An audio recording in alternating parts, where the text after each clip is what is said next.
Peace, love, and prosperity to all of humanity on planet Earth. This is Abdul Al Kabir, Sultan of the Empire of Morocco, as distinguished from the fraudulent Kendon Bey of unpack 2.0, who supposedly ascended to the seat based on a failed coup attempt and a subsequent so called special elections, whereas he is not the Sultan. The Jur Empire is being represented by Abdul Al Kabir, and it is yours truly. Today, we will be discussing uh, elements, the four elements of the Montevideo Convention that establishes statehood, amongst other points of interest regarding the Montevideo Convention that is important for the Moors to have an understanding about. Keeping in mind that as a people, for far too long, we've been outside of government. And when I say as a people, I mean as a whole, because we understand that there's a very small select few, the proteges, the Moorish proteges or Moroccan proteges, who work for the US government as protected persons. These are your proteges, such as Obama, Maxine Waters, Colin Powell, Condoleezza Rice, and the list goes on and on. Eric Holder, right? These are all proteges. Uh, Raphael Warnock, the senator of Georgia, right? The list goes on. Many of us who are in politics, but not for ourselves, right? We're in politics supporting their government. Uh, I can only imagine the celebration that took place on the 4th of July on the 250th anniversary of their so called independence and how these Negro politicians that were celebrating. Every time you celebrate the 4th of July, you're celebrating your conquest, Moors. Black man, black woman. Every time you pop a firecracker, you're celebrating your demise. You're celebrating your conquest. Many of their holidays is built on that. Uh, Starting with New Year. You start off the year, which is not even the New Year, with the dropping of the ball, the fall of the Moors of Andalusia, 1492. And throughout the year, you continue with the same shenanigans. You start off actually in November, the holidays. Because does anyone remember the date that the Treaty of Granada was signed? November 1492, 1491. So it carries you all through the holidays into January 1st, when the ceremony actually took place in 1492, when the keys to the kingdom of Andalusia was handed over to Queen Isabella and King Ferdinand by Boabdil, or King Mohammed the 13th, I believe, was his name, but his moniker, his historical moniker, is Boabdil. So whenever you see a show or a Broadway show of sorts, that's how he's referred to as Boabdil, a Spanish word. It comes from Spain. This is where they really celebrate uh, the fall of Granada. But it's been carried over into the United States. The Moors in American jurisdiction, i.e., Black people, have been celebrating their demise and the success and or independence of their opponents, their enemies, the ops. But we don't see them as the ops. We see self as the ops, right? We are the problem. You see, self hatred. It's self destruction. It's a program. We have been programmed into self destruction, self sabotage, lack of unity at each other's throats all the time. And in a moment in which we thought that we were making a difference by coming together under one flag, one seal, one constitution, one nationality, one people, one uniform, even under those circumstances, we have betrayal, disloyalty, lack of unity, no unity, loyalty, conformity, and obedience. So once again, perpetuating the self-destruction. This is where the coup d'etat happened. That's self-destruction. You see, I will always take the time to draw parallels to what the empire has experienced as it relates to the self-destruction of our people. The the the lack of unity is the key factor. So we have Moors who won't do and won't let do. So we got Moors out here trolling us, uh, who appear to be sent sent to us by Abdullah Talib Mosey Bey, whatever his name is. L. There's an L in between. Mr. Professor, the Mason, the professor who supposedly had a government, and where did that go? I recall him begging some woman for a constitution. So now he's sending his students to us to question us. So that's part of the inspiration for this class. Let's discuss elements of the Montevideo Convention to make some things clear. Um, but let me start off. Prime, can we go to the active audio series real quick? I want to show y'all something. I want to show you the how powerful we are as a people and why this is such a secret, the so-called Illuminati secret, who the Moors are and what the land is and who it belongs to. We already know that we didn't land on Plymouth Rock. Plymouth Rock landed on us, meaning that they came over here with their foolishness, and we fell into conquest. I've been arguing with my neighbor about this whole slavery narrative, and he has bought the Kool-Aid, and he has like the best ice in this Kool-Aid, the best glass. Um, you cannot uh, comprehend that the true status that our people suffered is that of a prisoner of war, not slaves. For prisoners of war, we are prisoners on our own homeland. The Negro is languished or languishing in the corners of American society, where he finds himself exiled on his own homeland. Dr. Martin Luther King, I have a dream speech. Got to tell you, directly so as well, by the way. He didn't say your nationality, but he said what land you come from. How did that go over our heads? All we see is Africa. That's for a reason, because of our power and authority. Let me show it to you. Let me show you our power and authority. Hopefully you see it.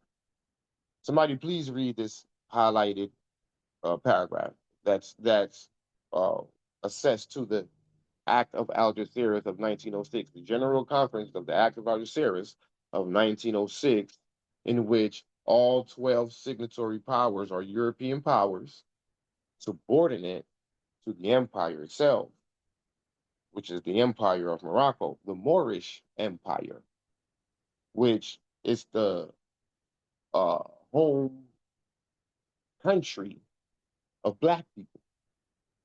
So if ever you wonder where we come from, well, it's not Africa. Well, then if it's not Africa, then it's where? The country is called the Empire of Morocco. Keep in mind, Africa is a continent. So which one of the 55?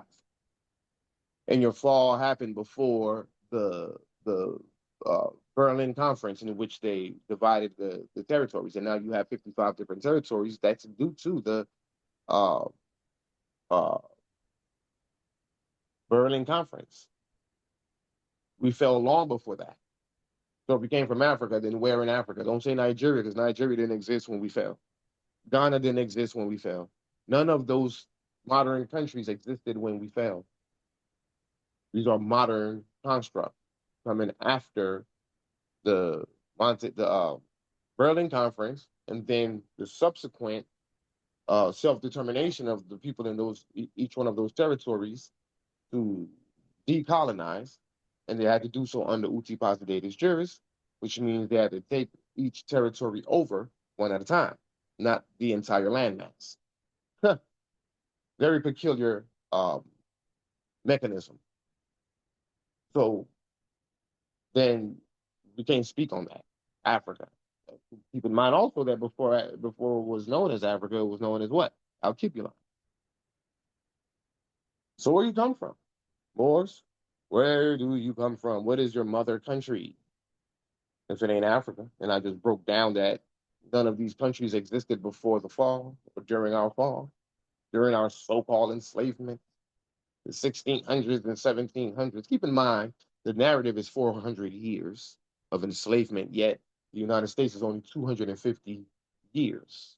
It's a 150-year discrepancy here. Moors, are we questioning these things? And where is the fight back story that goes along with this whole they snatched you up from Africa? There is no narrative speaking on Black people fighting back.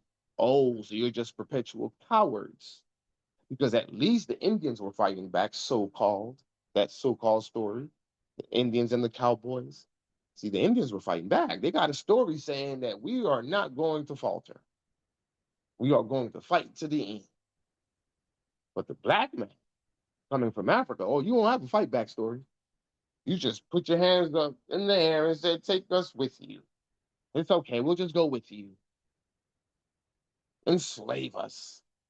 We didn't fight back at all. We just punks like that. Oh, well, when you look at today's society, it stands as the truth. Because you be waving guns all day in the hood. Soon as that white man show up, that competent authority, you get the running, ducking and hiding. When he show up, you act right. When he's away, you are disrespectful to your own people. You attack your own people, the elderly, the youngins. When that white man pull up with them lights, oh, you ducking and hiding. Cowards. Cowards. The Black man is a coward. Period. So let's talk about our authority. Go ahead, brother. Read that paragraph for me, please.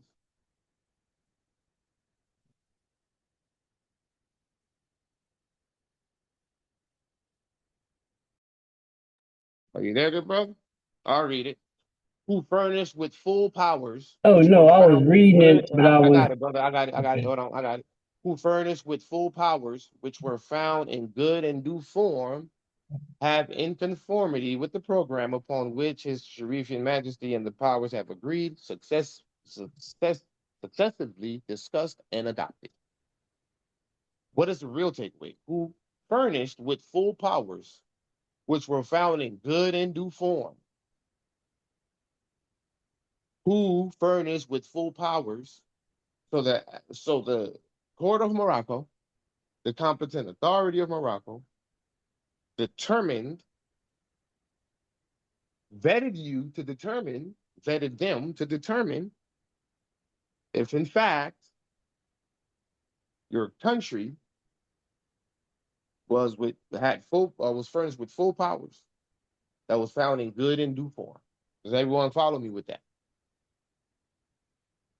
Does anyone Yes, follow me with that? Okay, so all right. So that shows authority. That shows authority. That shows that there was a vetting process. So Morocco, the competent authority of Morocco, had to identify you before you could even sign this treaty and make sure that you was found in good and due form. Okay, go back to the Montevideo Convention, please.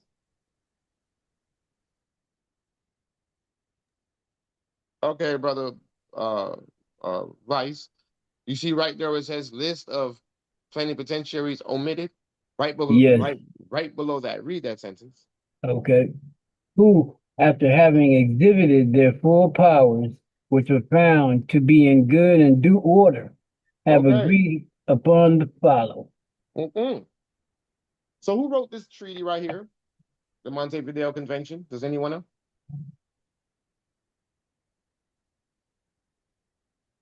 Okay. I don't know if you don't have to scroll up, maybe you can or not, Prime, but I got it right here. Montevideo Convention on the Rights and Duties of States, signed at Montevideo, 26 December 1933. The empire was still in full force. Entered into force 26 December 1934. Okay. Uh, so these were the American states. What are the American states? Honduras, United States of America, El Salvador, Dominican Republic, Haiti, Argentina, Venezuela, Uruguay, Paraguay, Mexico, Panama, Bolivia, Guatemala, Brazil, Ecuador, Nicaragua, Colombia, Chile, Peru, and Cuba.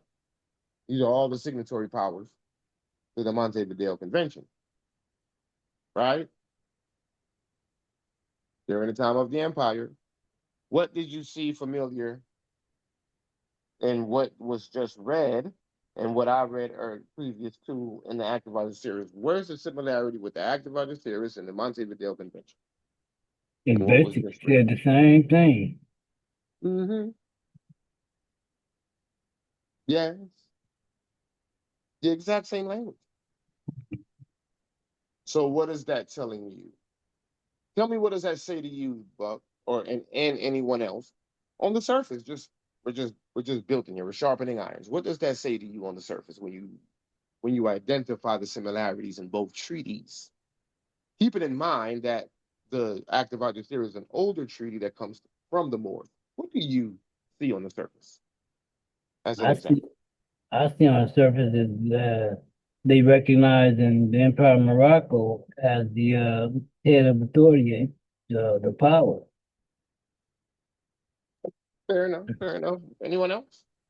Anyone else want to take a stab at it? What does anyone else see on the surface? What do you get from this?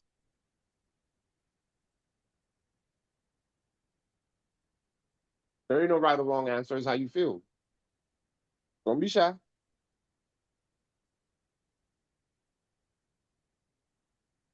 Nothing? Okay. Um, what you said, Buck, is absolutely correct, Vice. Adding to what you said, however, um, the charter, many of the UN uh, documents, resolutions, agreements, conventions, etc., they all have that same language. They all are examined for their full powers that's found in good and due order. Sometimes it says good and due form. So it sounds like the world has in the past and still continues to follow the direction and the footprint laid out by the Moors, whether it be politics or it be hip hop culture, whether it be high level or it may be low level. Nonetheless, the world follows the direction of the Moors,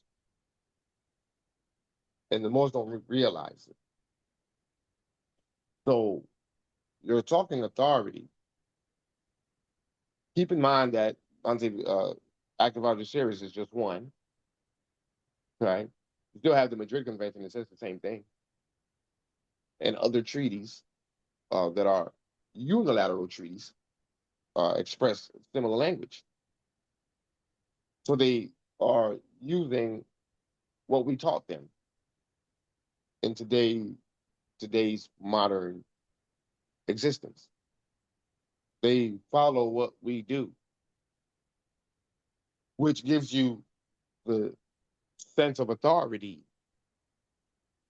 It gives you the sense of authority. It shows you that laws in it of itself, regardless on where it comes from, has its root in Moroccan law. Therefore, this is part of the reasons why I tell people that the charter itself is Moroccan law. What's one of the reasons why I've always said that the charter was is Moroccan law, based in Moroccan law? Anyone want to try that? Any previous classes that you guys have been at? What is the, as it relates to the different phases of the empire over the centuries, what would the United Nations represent?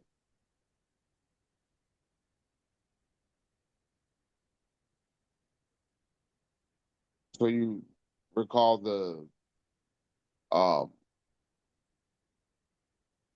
diplomatic body in 10 years?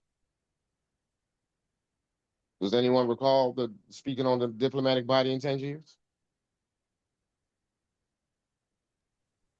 I do. Anyone? I Somebody do. please, come on, let's I wake do. up. Thank you. Gratitude. Um, and then what did uh um the diplomatic body in Tangiers become? Well, It went from the diplomatic body to the, and I would expect for you, Sister Valerie, to know this answer. There's people on that's older, not older in age, but been around a little longer that should be able to answer this question.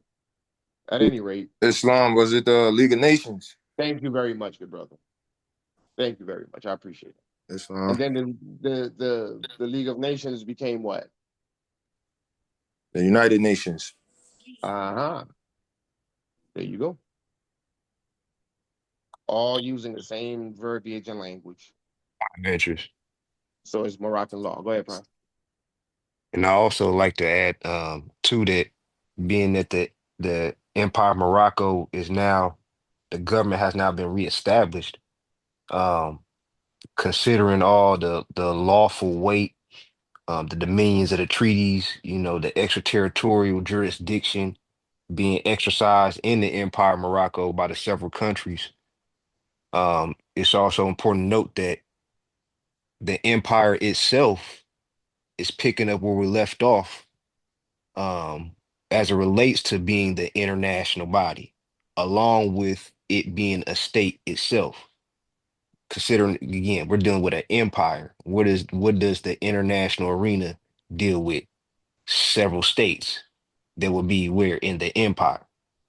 So to the Sultan's point, the natural setup of everything has been based on the empire, Yep. right? We're talking about, since time immemorial. Right. So I just want to state, and also too, that as we read these articles, to ponder on how the empire can in fact capitalize or uh uh correct the areas of international law that have voids, that are not as clear as they should be.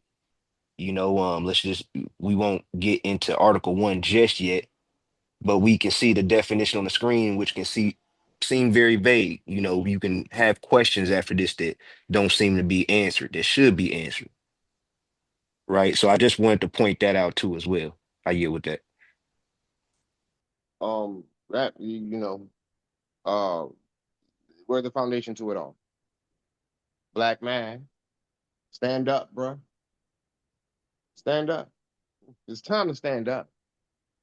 Use your Trump hatred as a reason to stand up and unite. If he's gonna put us all back in slavery, okay, what you gonna do about it? Oh, just cry about it. I can't stand him. Okay, well, what are you gonna do about it? So how about I weaponize that emotion against you, black man? Since you're in hate, do something. Because it ain't just him. Whatever happens, it has to go through the full weight of the state. There's got to be more involvement than just him. So don't misplace your emotions. Focus your emotions and say, okay, use discernment. If Trump is going to do such and such, then that means there's got to be a full effort across the board for the whole daggone government. Which then now you got to make a decision, black man. And I'm talking to the men. I don't expect the women. I'm talking to the men. You're accountable. You're the leaders and the protectors. You're too busy with your pants off your behind. You don't know these things though. But there is no excuses for your behavior. But you don't know these things. So let's learn a little something. And everything that the prime said is an excellent segue to Article 1. The state as a person. Off top, what is a state? What is a state? That's the question for the floor. What is a state? State is a person. It's a person of international law, and it should possess the following qualifications. So this is the reason why it's a misconcept for the Moorish Americans or the civic Moors to stand before the judge and say to the judge, well, there is no injured party. I didn't injure anyone. It's just a ticket. There's no injured party. Sir, yes, there is. Who is the injured party in a case where it's the state of California versus, uh, I don't know, Cleveland Brown? I just made up a name, a football name. Cleveland Brown or Cleveland Brown Bay. The state of California versus Cleveland Brown. Who's the injured party? The state. The state of California. State of California. Yeah, because it's a person. And you violated its laws. But then that state can't speak for itself because it's a fictitious entity. So then who speaks for the state in the courtroom? The qualified representation. No. Don't overthink it. It's simple. There's only two types of lawyers in the courtroom. Counsel of court. No, man. I'm talking about in the U.S. Oh, the state. There you go, the prosecutor. Prosecutor. Yeah, but wouldn't that still stand as a form of representation for the state? Yeah, correct. Yeah. But I wanted you to give the proper term. No one knows about that. Everyone knows the term prosecutor, and maybe people don't know what a prosecutor is. But the prosecutor is representing the state. The defense team is representing the defendant. Right. Right, and the plaintiff would be the state, represented by the prosecutor. Right. So when you make those statements, they already know you got a long way to go. You know, they laugh at us in their chambers. He said that there's no injured party. He just doesn't understand law. They're laughing with their coffee and their donuts. And we think we're doing something because they cleared out the courtroom. Well, they cleared out the courtroom so that no one can learn about this. Man, BS. It's all theatrics. You don't know what the hell you're talking about. The injured person is the state. Same in our case, if the United States um, uh, kidnapped, now it's a kidnap because you're using extraterritoriality. You're reaching into a foreign jurisdiction to pull a citizen out of that jurisdiction and bring them into your jurisdiction, your jail. But U.S. citizen, black man, Moorish American, all the same, gets locked up. That's not kidnapping. You're subject to the jurisdiction thereof, 14th Amendment. But if they arrest, detain in any capacity a Moroccan national, that's kidnapping.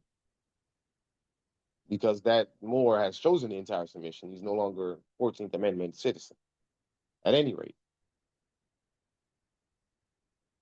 this is the reason why that's an injured the injured party is the state, because the state is a person in international law. So, United States the competent authority, any competent authority of the United States, officer or what have you, arrest a national of Morocco, that would be an injury to the state as well as an injury to the national. You see, because they're violating our law. Our law says that you ain't got no rights. Uh, Not just our laws, the Treaty of Madrid. A treaty says that the Moorish subject comes under the jurisdiction of the Sultan. You're violating these laws. So that's an injury to the state. It's an injury to the empire, which is a vast empire, which culminates many states, all of which are to have the qualifications. They must be what? They must exhibit full powers that are to be found in good and due form. So France, Germany, Great Britain, Italy, so on and so forth. Well, in this case, the Montevideo Convention, that's Chile, Peru, Cuba, Nicaragua, Ecuador, Brazil, etc. So at any rate, so we already know off the very first paragraph of Article 1, it says that the state is a person of international law. Period. So we know that the state is a person. Are we clear on that? The state is a person in international law. The country, the nation. But now what establishes your qualifications? A permanent population. How many? Does it say how many? Or does it say a permanent population? Is there a number count to that subsection? Does it say 100 people as a permanent population? Does it say 20,000 people as a permanent population? Doesn't say Does it no say a number. million? Go ahead, bro. No, I said it doesn't say any number. No. Right. Does it say a million, 10 million? That's not. Doesn't say any. Doesn't say none. It doesn't say any. It just doesn't say it at all. It says a permanent population. So you are required to have a permanent population. That means that 10 people, 18 people, over 18 people is a permanent population. 30 people is a permanent population. 100 people is a permanent population. It doesn't require thousands or hundreds of thousands or millions of people. It would be nice, but go talk to the black man, because he's a hard-head, stiff-neck who won't do nothing to the point of a sword. He needs a Nope. white man to tell him. He needs a white man to tell him. So you require a permanent population, a defined territory. What is our dilemma as it relates to a defined territory? Anyone want to elaborate on that? What is our dilemma as it relates to a defined territory?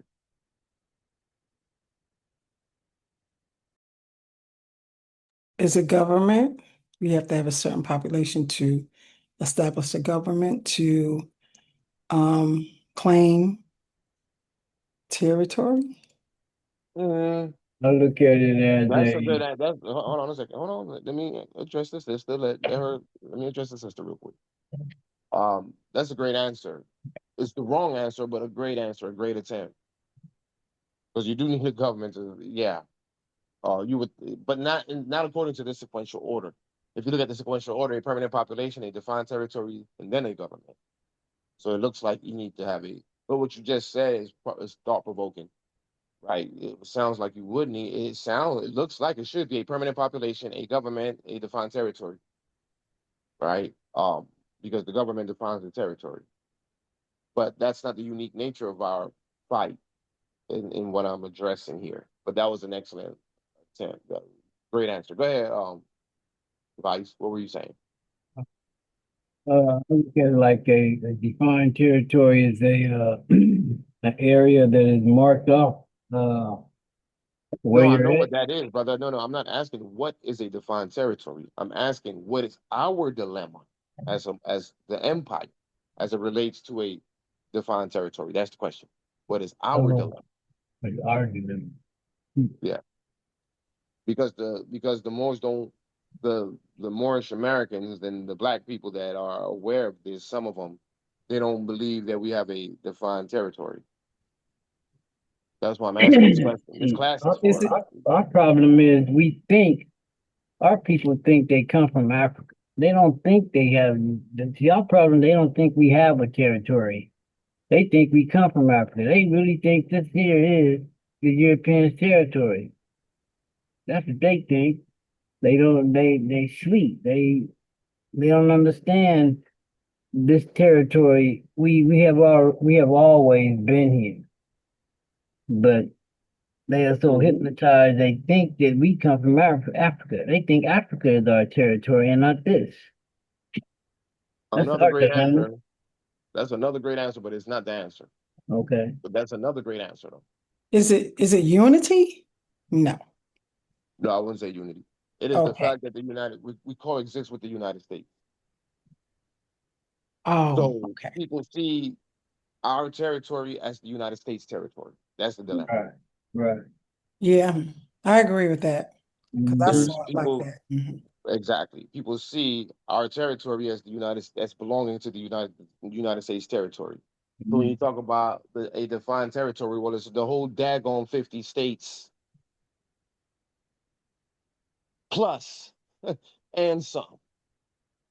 There is no uti positive juris or longitude, latitude that can be applied to the empire.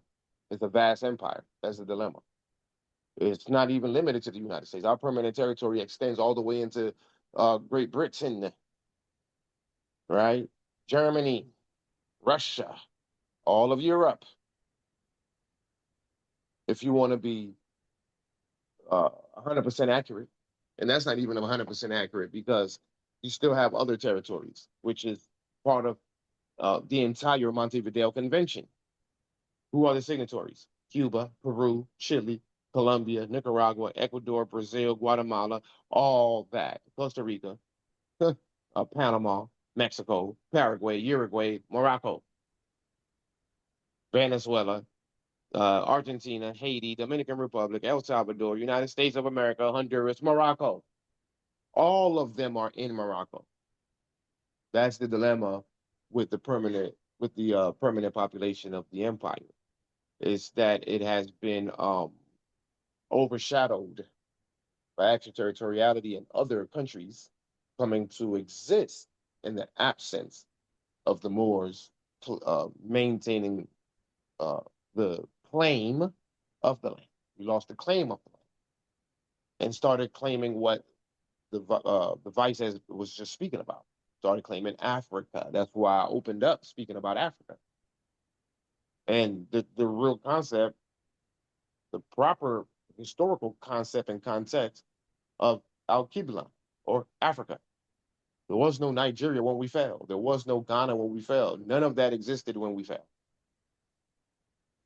None of it. That comes after the um, Berlin Conference. When was that? 1890? 18. It was, I believe it was 10 years after the Treaty of Madrid. Point of interest. Yep. You know, another big problem is education. Because I'm gonna tell you, when I was in elementary school, high school, and so forth, all the way until, and I'm gonna tell you, until I got in this movement, I used to think that we came from Africa. And then when I started reading the treaties and international law, is when I noticed I looked, I said, man, we never came from there. We always been here. You know, they taught us that crap at a young age, and so many of our people are stuck on that. You know, they're gonna have to be like me. They're gonna have to start reading the treaties and reading international law until their eyes open up and see, oh wow, Mm-hmm. they're stuck. So yeah, that's system that's by design. It's systematic. Yeah, All levels of academia, whether it be kindergarten all the way up to Harvard. This is the story. This story has been well crafted and well executed all across the board on all levels to program us into believing the story.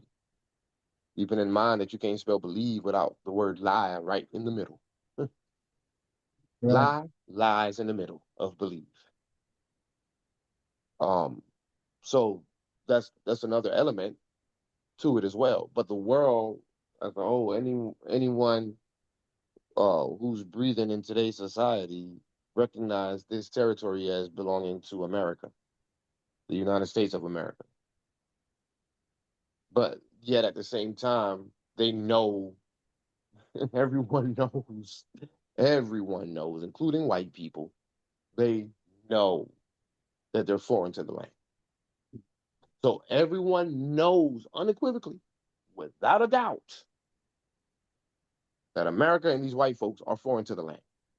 Yet they recognize the land as belonging to them. Diabolical. Mhm. This is what you again. This systematic uh, brainwashing of the people. That's all levels of academia, all levels, all different types of literature. Black authors would promote the idea, whether it's out of ignorance or because they're sellouts. Either way, it doesn't serve us.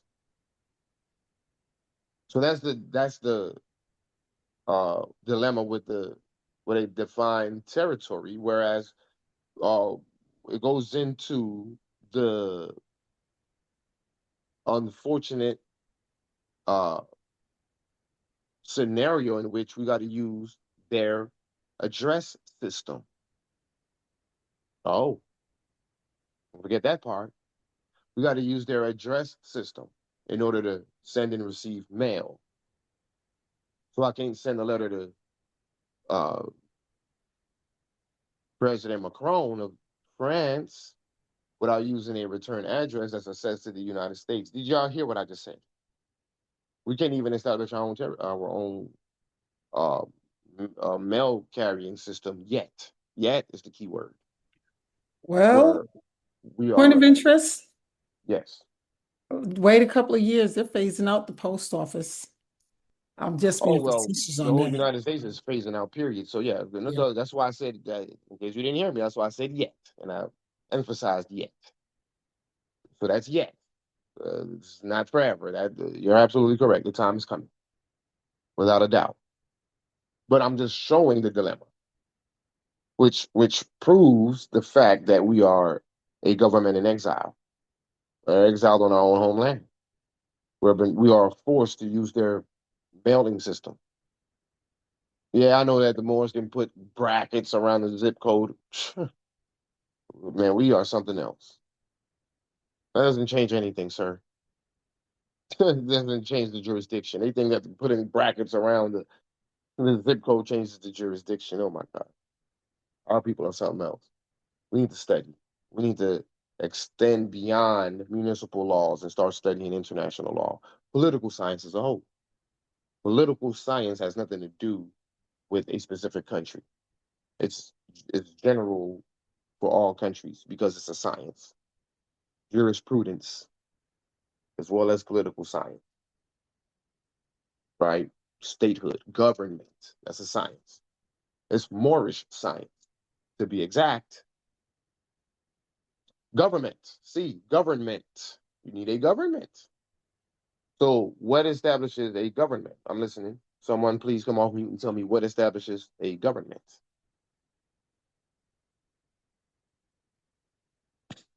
Come on, somebody got to give me that answer. I won't accept crickets. What establishes the government? Three You should branches. know the answer to that. The What three was that? branches. For Three us, the branches. three Oh, branches. who said that? Who said that first? I got to give credit where credit due. Wiser DJ.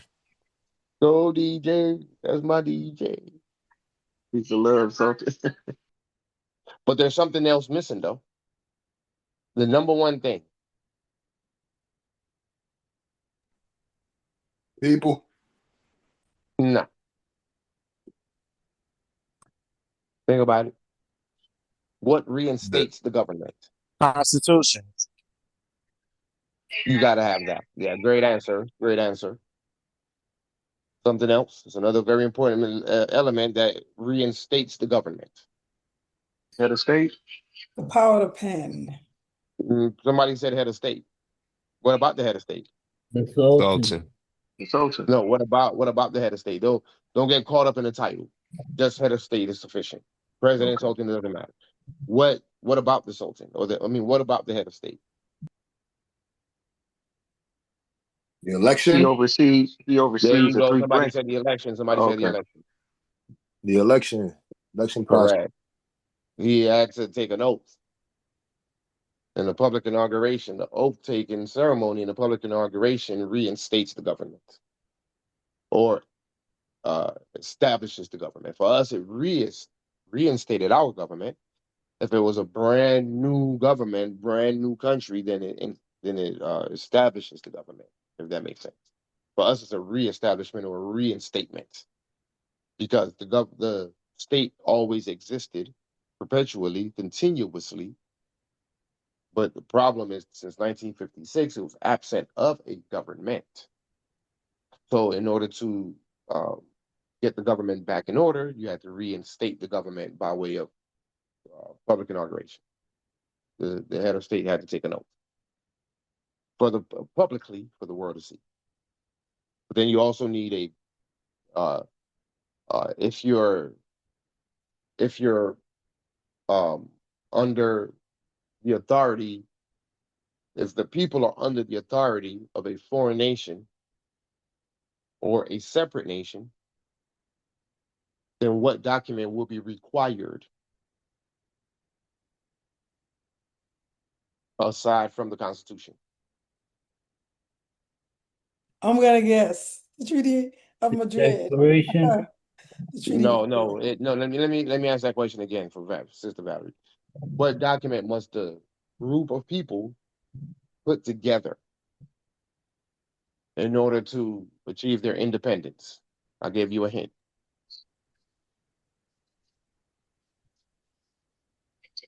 Declaration of Independence. Thank you. Just said declaration. Thank you. Declaration of Independence. You need a declaration, and you need to declare your independence. Isn't that what everybody was celebrating a couple of days ago? The independence of the United States, 1776. Well, that was based on the Declaration of Independence. Because there was under whose rule were they under? British. Yep, British rule. Exactly. So that's what establishes the government. You need your Declaration of Independence. You need your Constitution. You need your head of state to be to take the oath. You need your three branches. You need your flag, your seal, your Constitution, etc. Okay, that's what establishes the government, which then allows you to do what? The capacity to enter into relations with the other states. Now that you have a government, because the government represents the administration, being led by who? What branch leads the government of any country? Executive. Executive. There you go. Mm-hmm. The executive branch leads the government of any country. That's the administration. And then it has its legislative and it has its judicial branch, the law and the enforcement of the law, and then the administration of the state. You see? So now, question. When you enter into capacity, when you enter into relations with other states, which branch deals with that function? Wouldn't it be the Minister of Foreign Affairs? No, I said branch. Which branch would deal with Branch. that function? Executive branch. Okay. That's absolutely so. That's the four elements. It doesn't say anything about, it doesn't qualify a number of people to be a permanent population. Abdullah, show me with reference points where in international law it shows that or qualifies a specific number of people required to have a permanent population. I will be more than willing to hear you out, sir. Because other than if it can't be proven, which it cannot be proven, the only thing else left is just hating, jealousy, envy, hating, because you ain't doing it, but you're too busy teaching classes and charging for it. You owe Oba a book, bro. $300 book, you never shipped it to him. How about you ship him that book and stop charging people for classes? You knew better than to charge unpack. You remember the relationship that we established with you with unpack, sir. You was working your way up to that. But Wazir Abdul Smith Bey wasn't having it. And instead you decided to incite a coup d'etat against me with Empress. Yeah, you remember Empress, my first matriarch, my first Sayaraha. When our relationship went south, Abdullah, all of a sudden, Empress want to overthrow me. She wants to impeach me. Don't think I'm not aware of this, Abdullah. So it's just hating because for you to know so much, Mr. Professor, where is your government? Get in the fight, sir. Get in the fight. Get into the decolonization fight instead of just sitting back, writing books, Moors and Masonry. Who the hell cares about Moors and Masonry? What is that going to do for decolonization?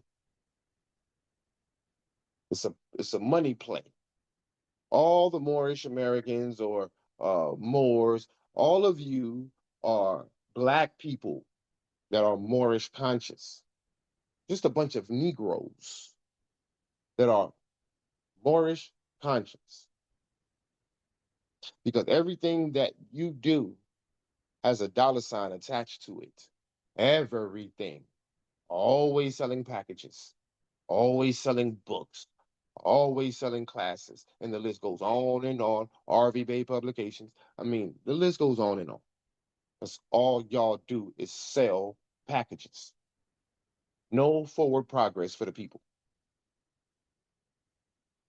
You are what Noble Ali referred to as a block of wood. You just point the way, but you don't lead the way. It's all about finance for these people, and everyone falls for it. Oba fell for it. It's disgusting. It's shameful. And as Malcolm X or Malik Shabazz, how he would identify you would be chumps. It's a bunch of chumps. Black men are chumps. They won't do and won't let do. If you're not marching and praying, you're package selling. That's all you do, black man. And I'm talking to those with fezzes. You're still black. You haven't ascended yet. You'll recognize your ascension when you stop charging the Moors. That's when you start to recognize your ascension, sir. Again, I'm talking to the men. I'm talking to the men. You would recognize your own ascension when you stop charging. When you stop living off of the Moors' pain, exploiting the Moors who are seeking knowledge. But there's a $300 tag to it. I remember we was in a meeting. Empress was like, "Yeah, I remember going to your classes. I remember paying $300." Everybody on the call was like, "What?" Books and what have you. $300 for a class. Jay Bay went to your class. You had on the screen 70 grand. He said he pointed it out. He told me 70 grand that you've made thus far on this class or this convention or whatever the hell they love their conventions. They always got a convention. 70 grand on the screen. It's shameful. Lack of unity. This is the reason why we can't get anywhere. We're predatory to our own. We prey on each other. Prey. We don't pray for each other. We prey on each other. That is the absolute imprint of a black man, regardless on whether you're wearing a fez, a turban, or not. Moving on. Prime, did you want to go a little deeper into the four elements of statehood? A defined territory, government capacity to enter into relations with other states. Did you want to go a little further into that? Yeah. So I'll go ahead and switch screens here.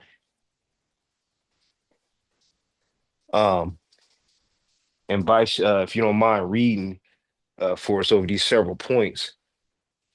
But I would first like to say, um, it's again going over the four elements, much of which the Sultan just described.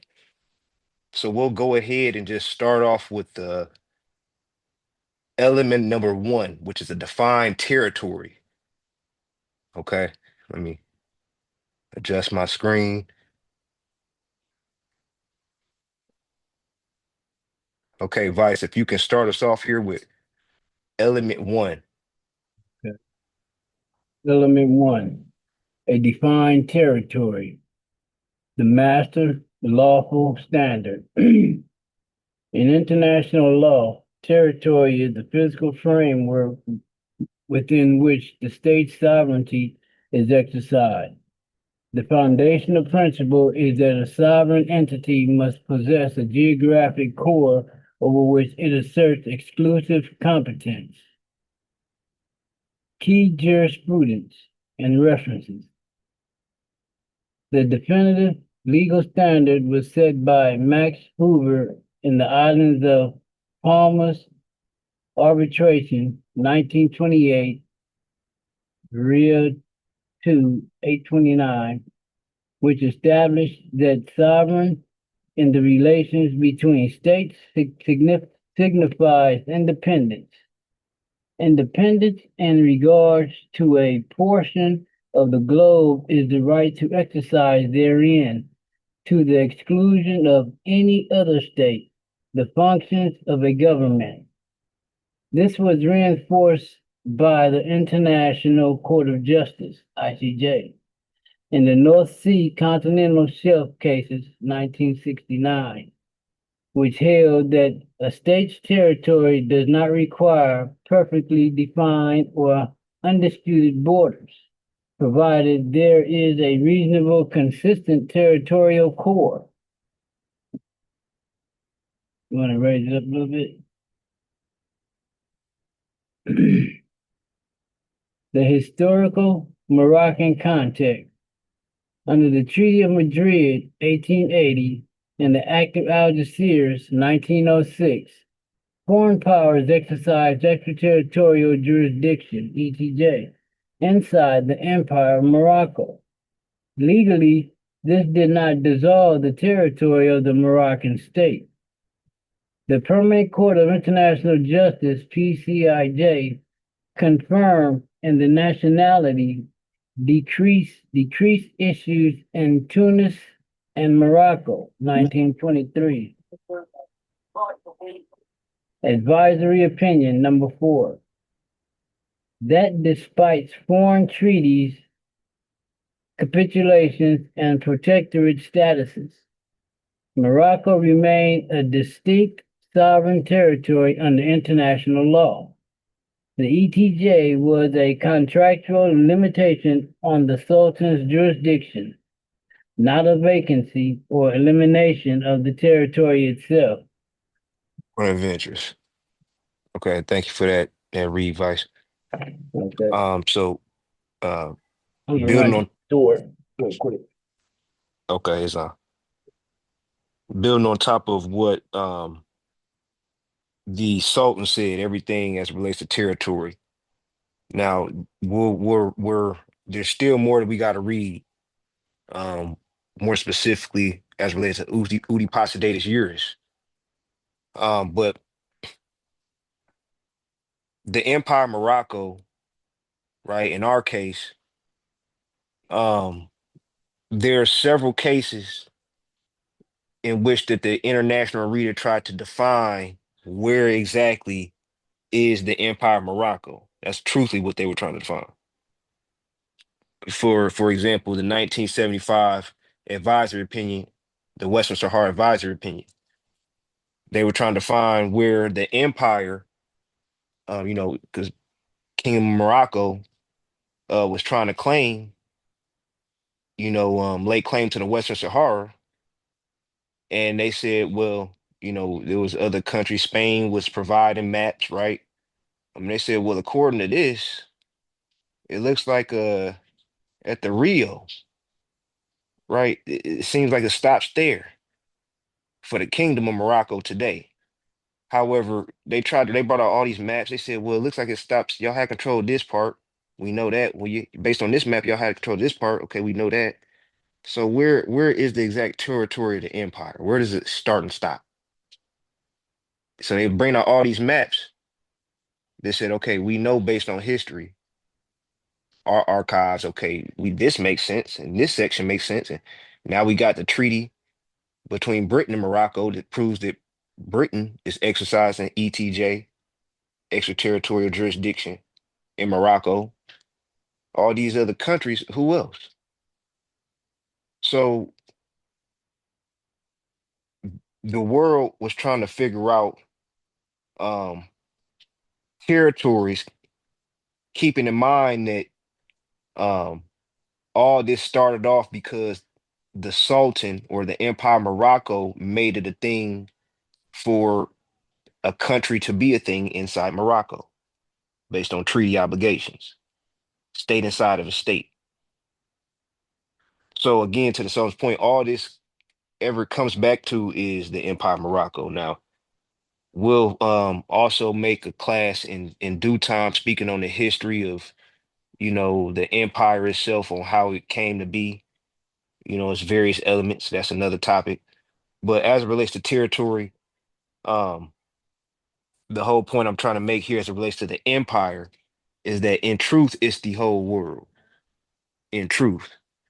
However, there's only certain some people use maps, as like I said in that example, the states use maps, even though that only holds so much weight. Treaties hold the most weight, right? Um, but again, as it relates to the territory of the Empire of Morocco, it's in truth the whole world.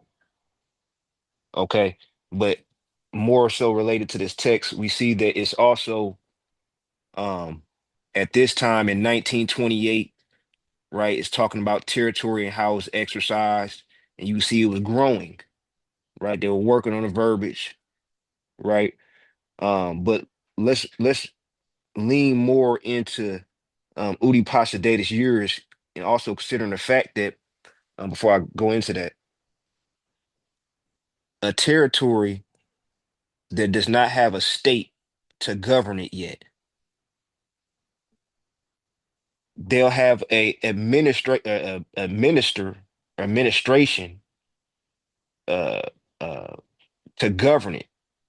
Basically, how the United States of America, right, being a colonial state, they're the ministers of the territories until the empire came online to govern it for itself. What would that territory be known as in the charter? They A tell nine, a, n- yeah, let's ask that question for the floor. yeah, you was about to say it, but yeah, don't say it. Put that on the floor. A territory that's not governing itself, and so therefore you got to have an administrator to oversee its governance. But what do you call that territory, Morris? A non-self-governing territory. Thank you, ma'am. Continue, Brian. Is so this the political science of the non-self-governing territory, right? That's what we're talking about. It's kind of like the political science of nation state, the term nation state. Now you can just say the word state instead of saying nation state, right? It had to build up into the understanding because the term, the concept of nation is an element of state, i.e., permanent population, the people, right? So um this is the same thing, right? The non-self-governing territory leading on into a state, right? The non-self-governing territory relating to ministers or administration, um, while it's waiting on the sovereign or the lawful claim, the lawful state to come on board and lay claim to it. So we'll go ahead and go into Uti Possidetis Juris. So Vice, if you would like to continue on with that read. Mhm. Okay. Uti Possidetis Juris. The definition of Uti Possidetis, ita Possidetis, is Latin for as you possess, so may you possess. The modern legal rule. In modern international law, it means that when a new sovereign state gains independence or emerges, its new international borders will automatically match the old administrative boundaries of the government that came before it. Because those lines are frozen, every square inch of those countries is already fully assigned to an existing sovereign. There is no unassigned allotio or vacant land left to claim. Right. All right. So based on that, it's more defined now, right? Even though Uti Possidetis Juris has been a maxim since the 1700s, um, it you see that even though it's kind of like having res judicata in a state, you got case after case after case after case, and it's building up to the point to where you can make it a law and you can really get defined based on these several cases, right? You can really examine the scope and authority and all that. Um, so Uti Possidetis Juris, an example that we just read before, right? Scrolling back up to the 1928 example, right? Again, Uti Possidetis been out, that maxim been out since the 1700s, yet situations like these, is another res judicata or case, um, or excuse me, document that defines territory. It's many uh really more so cases that define territory case by case, right? Because think about it. If the empire had an instance where the United Nations came to talk to us, our situation is a little different than a random normal state that's not an empire trying to decolonize.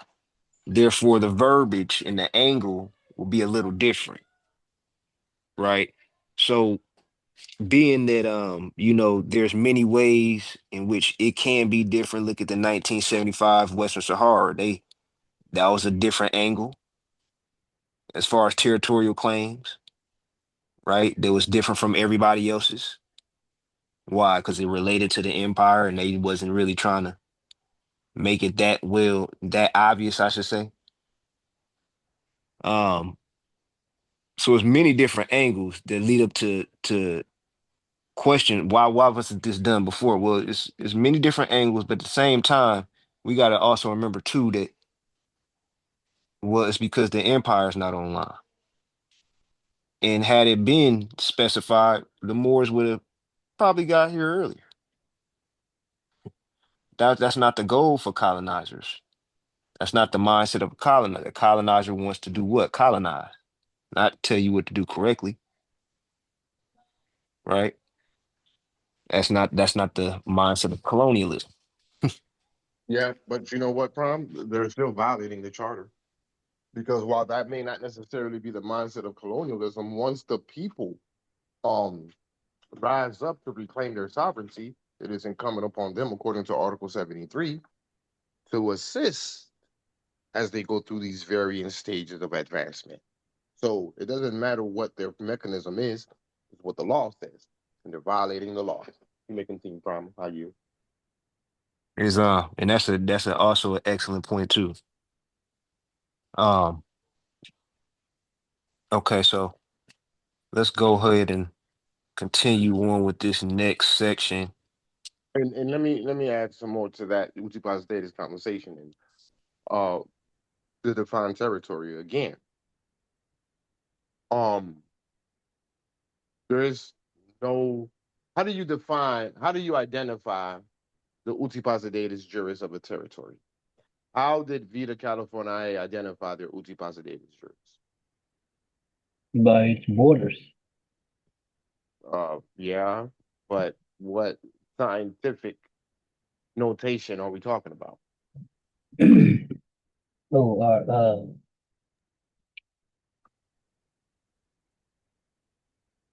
Anyone? Longitude and latitude. Gratitude. yeah, Thank you. thank Longitude you, and the latitude and the longitude. thank you. That's my riser. Yeah, but Hmm.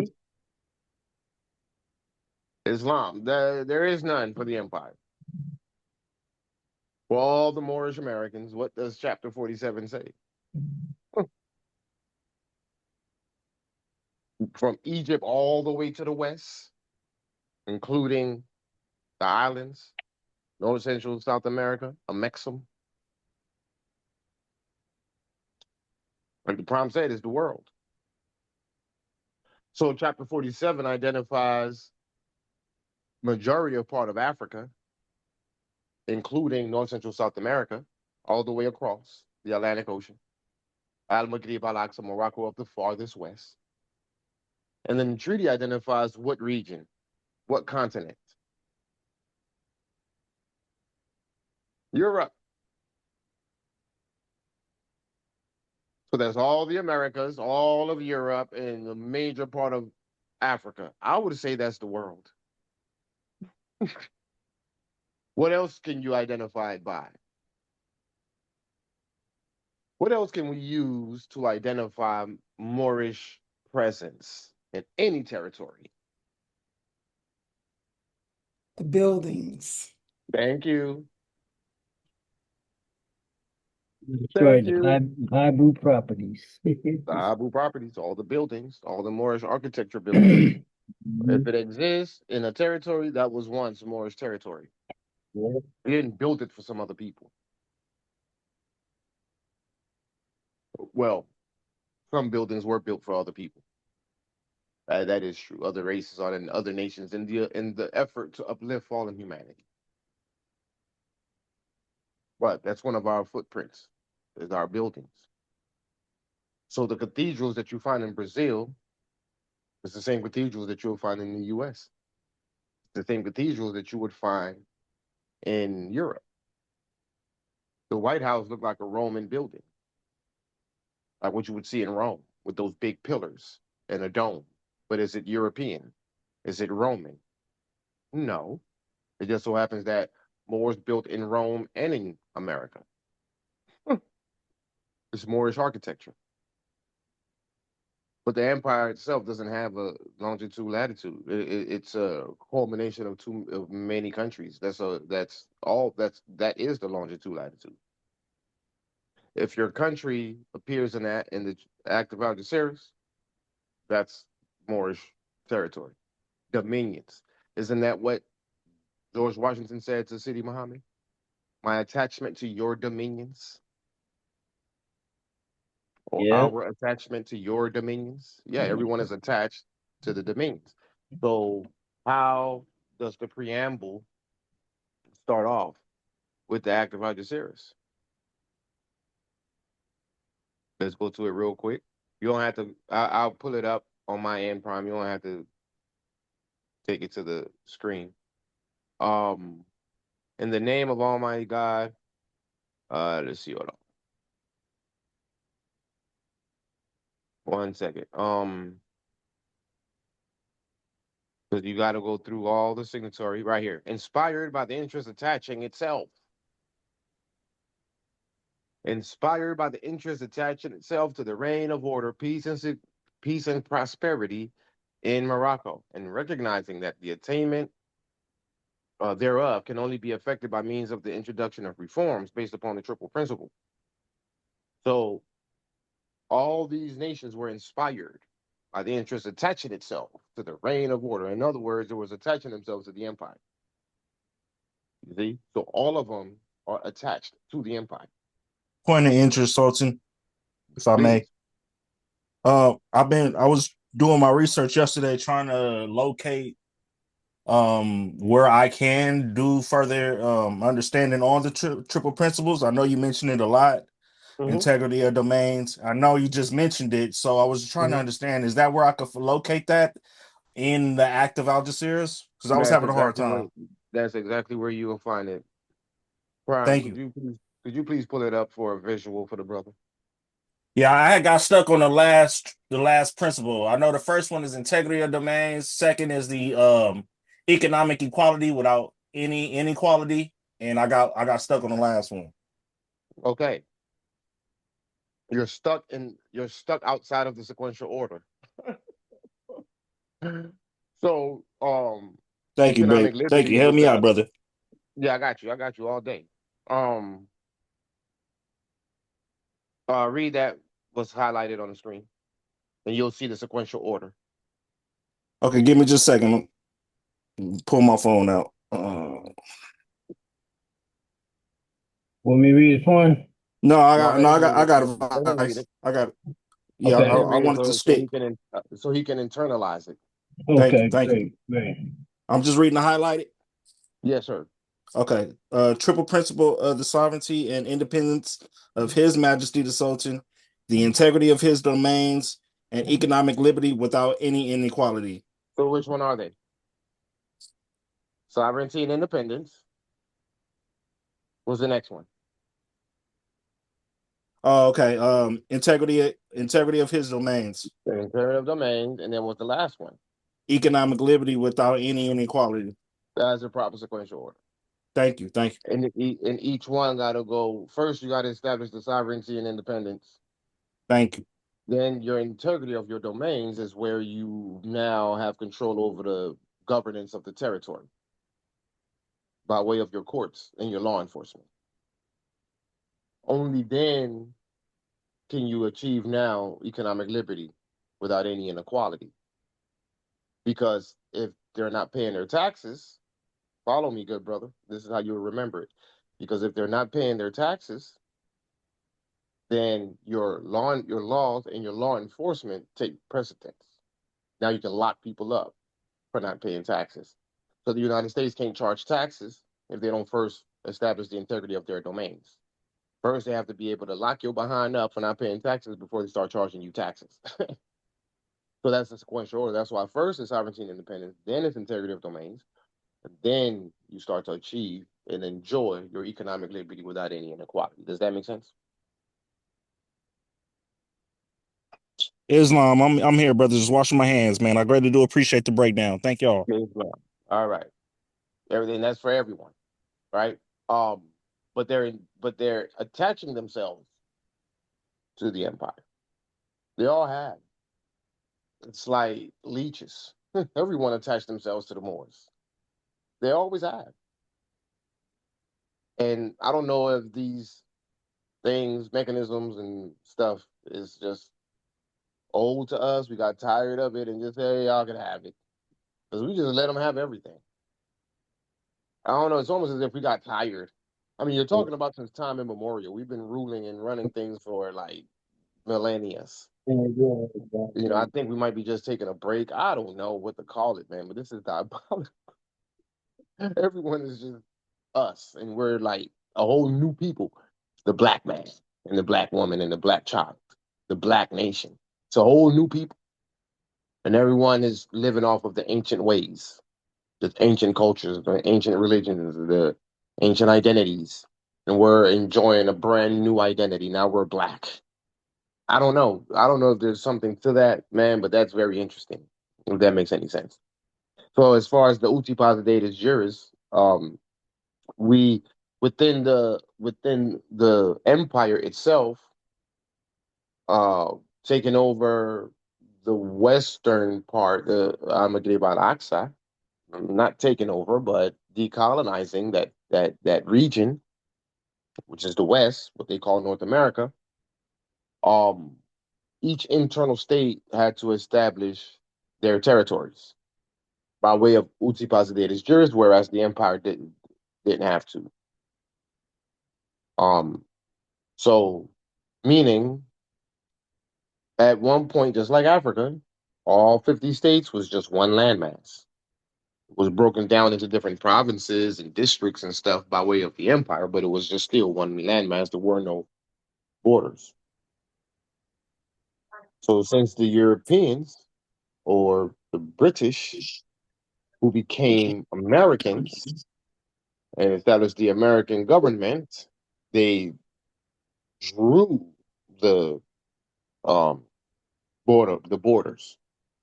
You know, the Moorish Americans like to say a lot that George Washington converted the more east states into states, right? So now it's 50 states. Well, then how do you reclaim all 50 states by way of uti posidatus juris? So each territory had to be reclaimed by way of the longitude latitude of that territory, the border lines of that territory, the highest and lowest points, water, land, air, and water, the whole nine.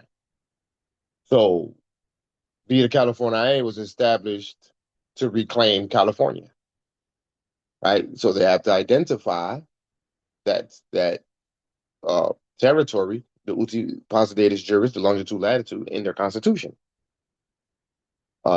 Ampag had to take over Georgia, same thing. Moru took over Indiana, same thing. So each territory that we collectively reclaim, we have to use the uti posidatus juris mechanism and identify the longitude latitude, i.e., the borderlines of that territory, in your constitution to make it lawful, legal. Does that make sense? Does everyone follow what I'm saying? Yeah. How about anyone else? Do I need to repeat myself Yes, or sir. come in a different angle? Yeah, bring it at a different angle. Okay. Let's say Alabama. Alabama, uh, for what we understand, the original name of that territory was Alabama. Um, so it was Moorish territory,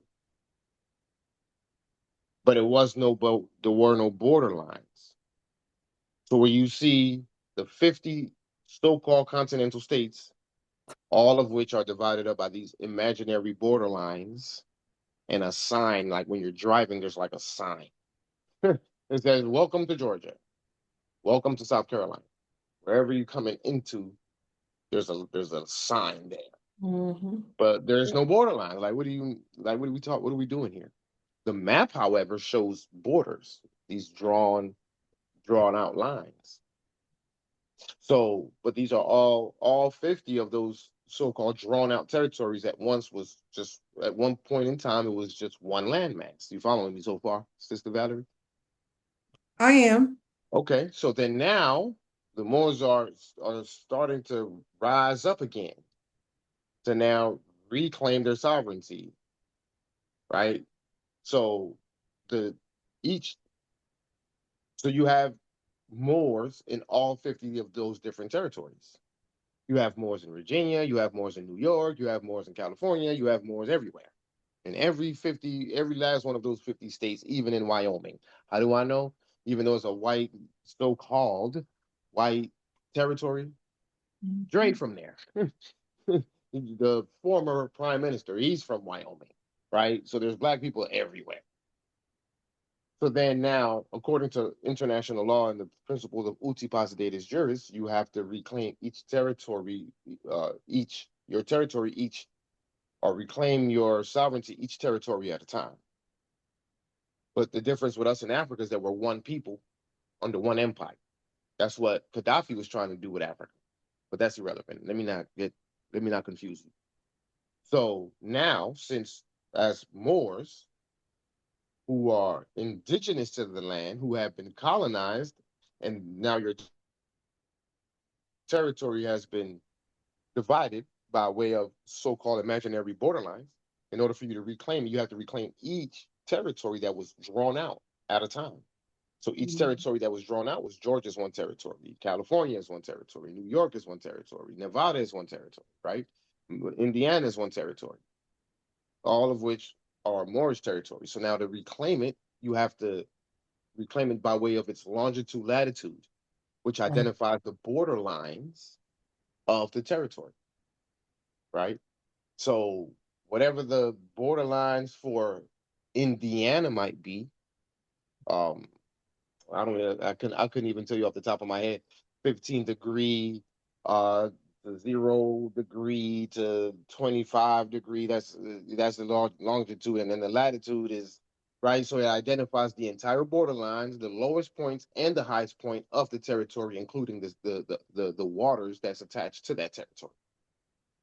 So you have to, let's say, go on Google and search out the longitude latitude of, let's say, Virginia, which is where you're from, and then what it shows, what Google shows you, you take that and you put it into the Constitution for the Moorish state that's being established in Virginia to reclaim Virginia. And that's part of the reclamation, is to identify the territory by way of its longitude latitude, i.e., the uti possidetis juris. So now it appears on your Constitution, which then becomes law, and we have the authority to do so because we are the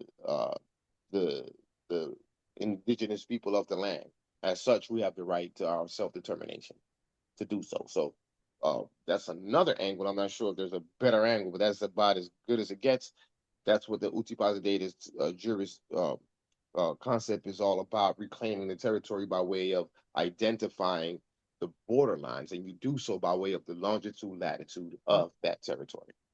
All right. Islam? Islam. Okay, you may, I guess we can continue on with what we were discussing. Thank you. You're welcome. All right, Bryce, would you like to continue on with the read? Yeah. What the international arena is missing. International law is fundamentally missing a codified minimum threshold for territorial definition, as well as a precise mechanism for managing overlapping structural claims without relying on raw political recognition. Bullet point 1. The conceptual gap. There is no minimum geographic size requiring for statehood.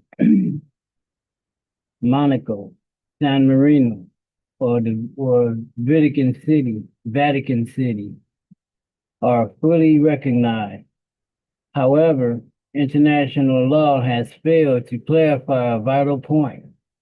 Can a state exist purely in the abstract or on land already occupied by an existing recognized sovereign?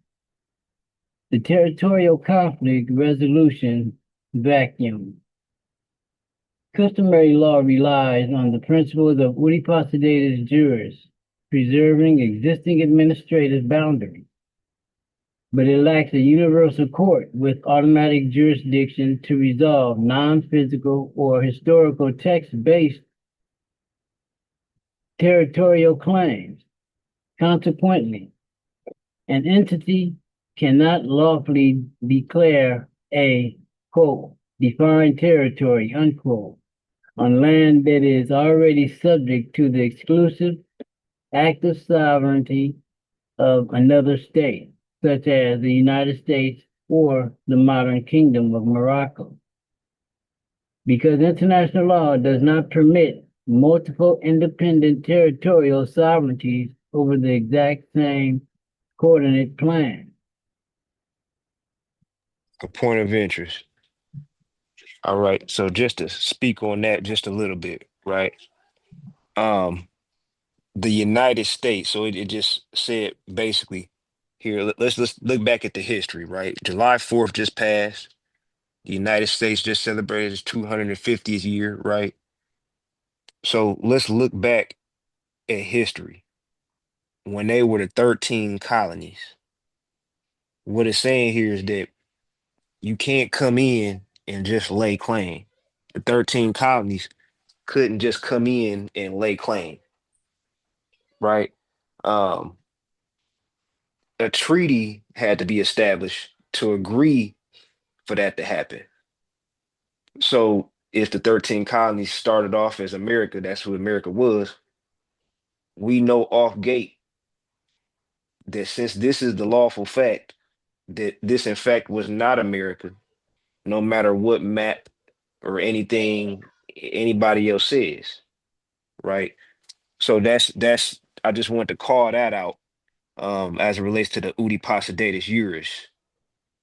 Okay, and also too, the Vatican City and its situation, being that the Vatican City is recognized in a treaty established with Italy, right? So that situation is different, The Vatican right? is So recognized in the Act of Algeciras. No, right, no, yeah, His Holy Catholic Majesty, or His Holy Majesty Catholic, something like that. Yeah. hmm yeah. So it's a lot of situations that's um similar, not not the same, but similar. But at the very least, things need to be defined. This is what the Empire Morocco is here to do. That we're here to take notes on each and every one of these elements to say, okay, what were our complaints? What are the general complaints of the international arena? Okay, let's make it make sense. Put the pad on the paper or the pen on the paper. Point of interest. Yeah, Uh, I noticed right here when it says, okay, active sovereignty of another state, such as the United States or the modern Kingdom of Morocco, because the modern Kingdom of Morocco correct. is in the Moroccan Empire itself, and the modern Kingdom of Morocco got established in 1956. So it is still in the Empire of Morocco. I yield. Correct. And it's a lot to um that will likely do another video on that aspect as it relates to the Kingdom of Morocco because there's a lot of confusion um just with people thinking that that's the Empire of Morocco. So we'll maybe bring up several different create seven different elements to bring up and have a video on that. They don't even think it's the King Empire of Morocco. They people don't even understand or know that there was an empire before the kingdom. They just see it as the kingdom, just a country over there. But what the takeaway here, though, to point out, it looks like you moved the page. You moved the page? No. Yeah, right here. Okay. Where it says, consequently, an entity cannot lawfully declare a defined territory. So again, back to my point. Somebody got to mute themselves. Back to my point about the dilemma, the Moorish dilemma, the Moorish question of sovereignty and independence. Look at what it says. Consequently, an entity cannot lawfully declare a quote unquote defined territory on land that is already subject to the exclusive active sovereignty of another state, such as the United States, or the modern Kingdom of Morocco, because international law does not permit multiple independent territorial sovereignties over the exact same coordinate plane. So, real quick, Sister Valerie, that part where it says coordinate plane, again, that's the coordinates, the longitude, latitude of the territory. Okay. So, what is this? This is trying to tell us something. You read between the lines, right? It's literally trying to say that the empire cannot claim those territories. It's literally saying that because it's already exclusive. What does it say? Subject to the exclusive active sovereignty of another state. Let's back up a second. Let's back up. Let's throw the car in reverse and let's go back to 1786, shall we? Yeah. Because there is no United States without the Empire of Morocco. Period. Exactly. But let's make that make sense. Mm-hmm. That doesn't apply to us.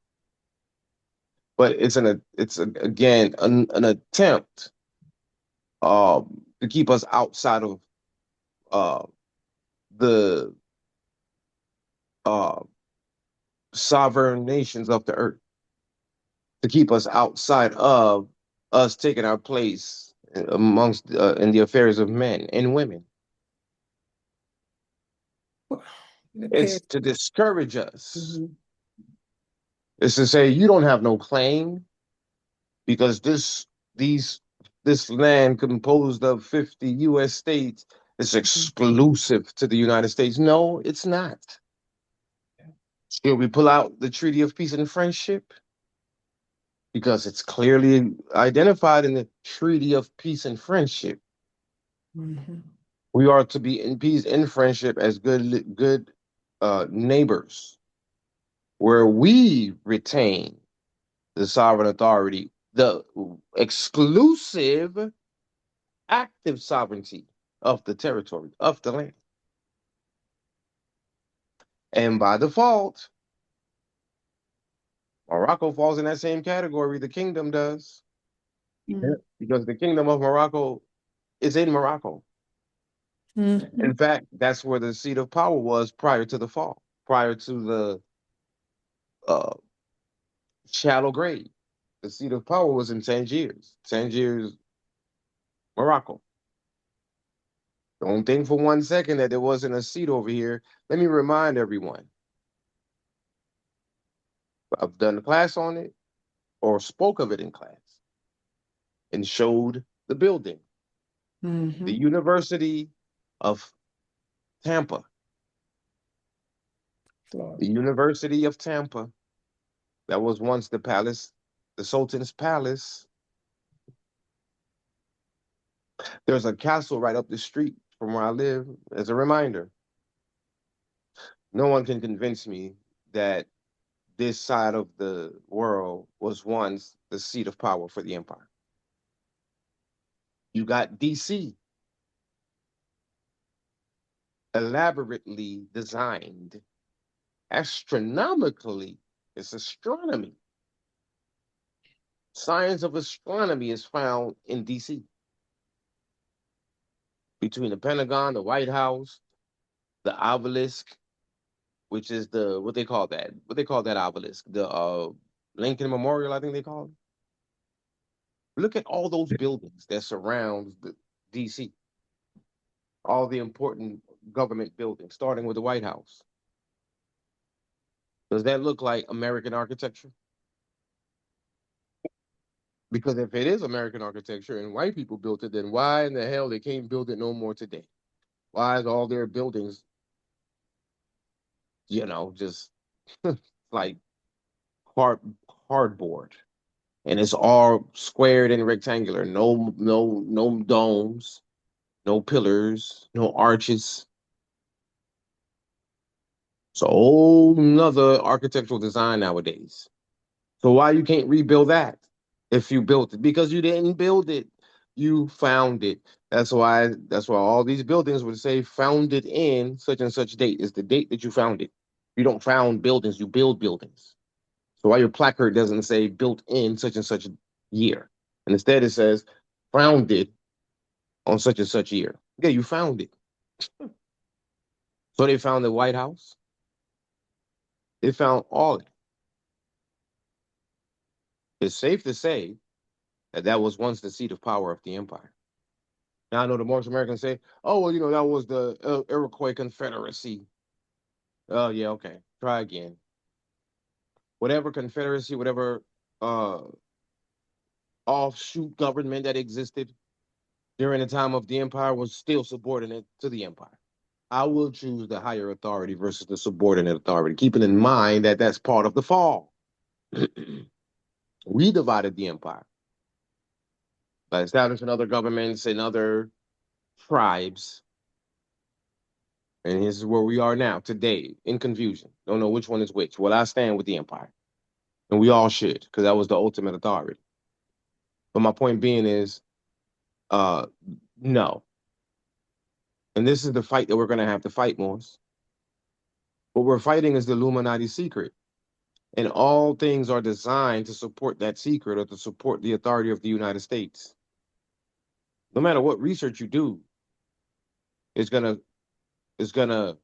uh, result in language that are discouraging, such as these. Consequently, an entity cannot lawfully declare a defined territory on land that is already subject to the exclusive active sovereignty of another state, such as the United States. No, wrong answer, wrong concept. There is no United States without the empire. And George Washington was clear in his letter that he is attached to the dominions of the Sultan. Period. So try again. This is where our fight gotta. This is where we gotta maintain the will to keep the fight going, even in the absence of unity. That's a tall glass to swallow, or to drink, or whatever. The tall glass, because how do you do it without unity? Well, the only other answer to that is a divine intervention of some sort. And that's why it's important to recognize the difference between good and evil. You have to have the discernment to identify the difference between good and evil and stand on the side of good, stand on the side of righteousness, stand on the side of truth, stand on the side of love, truth, peace, freedom, and justice. So who makes that distinction in today's push for sovereignty and independence from the Moors? Who are the two entities that represent the two paths of good and evil? Well, that would be unpack 2.0. That's the path of evil, ominous, weird old behavior, and the path of the empire, the de jure empire, which is based in honesty, truth, love, truth, peace, freedom, and justice. Good versus evil. So evil begets evil, good begets good. Cause and effect. Karma comes back around. Karma supports you in the negative or supports you in the positive. So as the empire continues in the positive, the divine intervention shall happen on the side of the positive. The wrath of Allah is pending on Ampak 2.0. It's pending. The wrath of Allah is pending. Let me say that again, just in case Ampak 2.0 is listening. The wrath of Allah is pending. It's due. Cause and effect. There will be an effect to your cause. Your cause was corruption. So then, therefore, your return won't be very favorable. That's the universal principle. I didn't make it up. That's a unwritten law, a universal law that stands the test of time. That's why people always say karma is a mother effer. Well, not necessary. Not necessarily. It's so if you are in the negative. But if you're in the positive, then karma is a beautiful thing. Karma just is. Your intentions is the mother effer. or not. So depending on where you stand with your intentions, that's what you're gonna get back with karma. So Impact 2.0, y'all brace yourselves, because the wrath shall come down upon you. Whereas us on the side of the de jure empire will always maintain our uh, universal protections, our divine protections, for maintaining our position under love, truth, peace, freedom, and justice. So I just wanted to make some of those things clear, especially as it relates to this. The fight is going to be ongoing, Morse, because they don't want us to decolonize. We have too much authority, too much power. So, like the Prime would always say, we got to get it out the mud. Continue, Prime.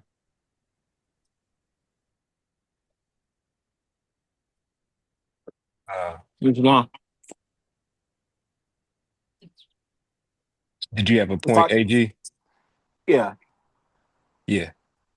just to build off of what the Sultan has said, let's talk about major reference points. The Sultan has talked about this unity thing. It's not a thing; it's a must. In all our lives, no matter what environment we worked in, it's been about unity. So when let's just say, for instance, you at work and your boss tells you, hey, I don't want you guys to have those meetings. When your boss tells you at work and gives you a directive at work, you do exactly what that boss says. Because that's the directive of the boss. That's called, if you don't follow the directive, then that means you are not unified in that work setting, which means that boss is going to let you go because you didn't show unity. Islam? Islam. Okay, reference number 2. If your boss walks in and they hear you talking bad on them, well, I don't like Valerie. Valerie better get her SHIT together, or I might just leave. Valerie says, I'm the boss. So if you don't like the way I do things, then you should leave. As a team and as a unit, reference point number 3, which has to do with unity. No matter where you go,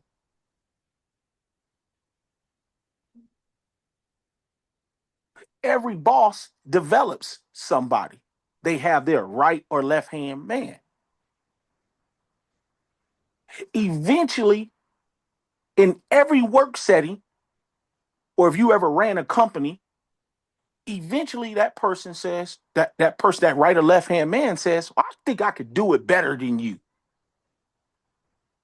Well, the boss says, well, if you think you can do it better, I'm not going nowhere, then maybe you should go do it on your own. And that's your self determination. But if you tell that boss, I built this company, the boss is going to say, well, hold on a second. We built this company. So, but when that employee gets to the point, hear what I just said, because all of y'all work for the Empire of Morocco. So basically, you're like employees to the Sultan. When that employee gets to the point where they don't want to follow the standard operating procedures of the boss, they either got to leave or they just have to abide by what the boss says. So, what's happening in the empire is no different from your jobs that you worked. but the unity piece failed at one point based upon the fact of I can't stand to listen to somebody that looked like me. This is what the Sultan's been talking about for, well, before he was even the Sultan. If you ever go back and look at his classes that he ran for unpack, you ever go to his meetings as the chairman of the WRC, always talked about unity. But there's always, and I'll finalize it with this, people, there's always somebody, isn't it? Don't you remember growing up, Valerie, and growing up? Ain't it always somebody in the crew that just can't stand the leader of the crew? Have y'all ever been a part of a situation like that? In sports, in the locker room, one of the home girls, there's always somebody say, huh? That always got to ruffle the feathers. Mm-hmm. Because they don't want to be you. Because when things are going good, somebody got to ruffle the feathers. And this is where the Sultan talks about the William O'Neills, the Farrakhans, the Jesse Jacksons. See, what happened to you, Moors, is no surprise. Because the William O'Neills, the Jesse Jacksons, the Farrakhans, they always have been out there. You just got a close up. You got a close up of it yourself in the empire. You were like, whoa. But this had already been happening in the past. The not being unified piece. But thank you guys for standing tall. But I just had to give you an example on why the Sultan had to move away based upon no unity to what? The Constitution, the articles in there, and the person who signed the Constitution June 3rd, and the person that took his oath on June 8th.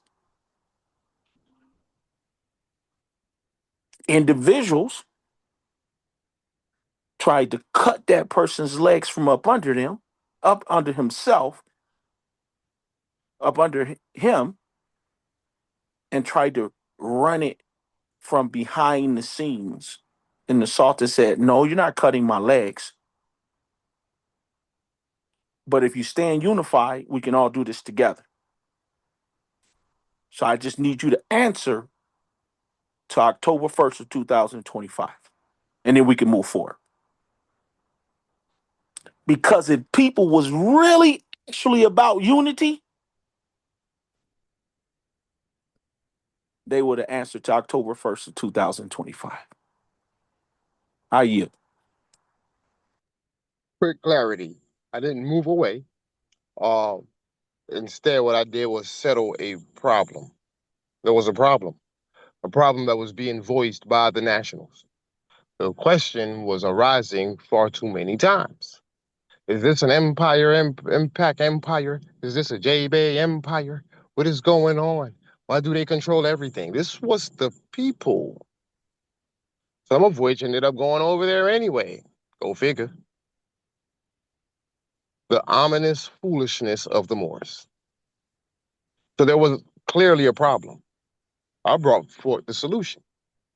It was disregarded, and I had to come with another solution. So one problem, the same problem became a bigger problem, which required bigger solution. That solution was found in the Constitution under Article 18, emergency powers that's only reserved for he who Article 10 pertains to. The absolute sovereign authority who presides over the prime minister, and presides means presides. As such, under a state of emergency, I had to settle the problem and remove all the bad actors for their treasonous and seditious activities against the empire. Period.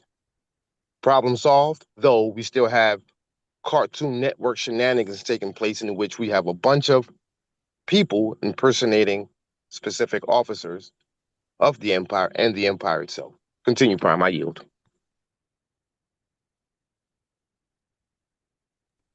Uh,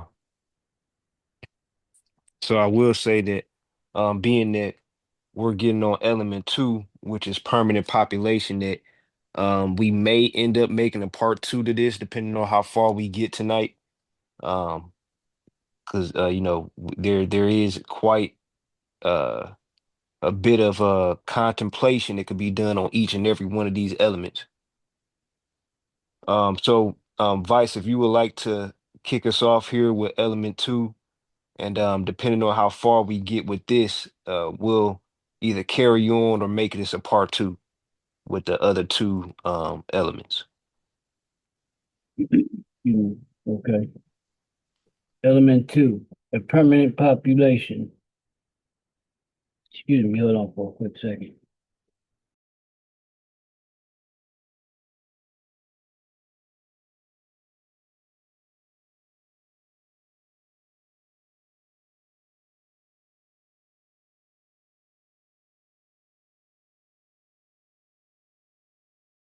All right. The master lawful standard. A state is a human community. Without a population, sovereignty has no meaning. The community must be bound together by a stable, permanent association with the territory. Bullet point 1. Key jurisprudence and references. In the Western Sahara Advisory Opinion 1975, ICJ Reports 12, the ICJ addressed the nature of populations regarding nomadic peoples. The court found that even though nomadic tribes moved across fluid borders, they possessed socially and politically organized structures that constituted a population connected to the land.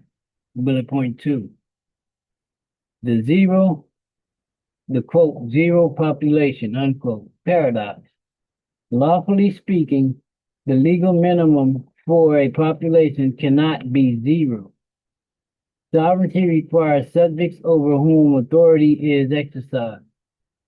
In the Nottebohm case, Liechtenstein versus Guatemala, 1955, the ICJ emphasized the requirements of a genuine link, quote unquote, between the individuals and the state.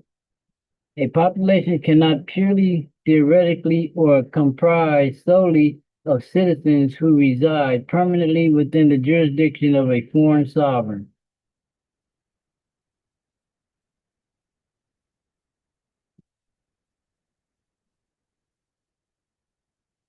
What the international arena is missing. The international arena is missing a clear codification of the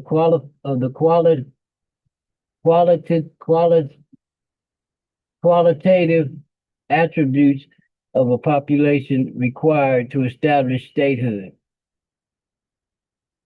The conceptual gap. The Montevideo Convention does not state how many people make a state, nor does it define the legal nature of a permanent population. For example, Nauru has around 10,000 citizens, while the Vatican has fewer than 1,000. Yet both are states. What is missing is a treaty or framework clarifying whether a population can consist entirely of a self-selected group of individuals who do not physically reside in a contiguous community but are scattered worldwide. The jurisdictional conflict. because there is no codified standard on what separates a population from a private association or a social group. The international legal order defaults to the domestic laws of existing states. Under the principles of res judicata, where a matter has been finally adjudicated by a competent court and cannot be relegated, domestic courts universally rule that citizens cannot unilaterally exempt themselves from a local laws by declaring a new population or a nationality on foreign soil. Of interest.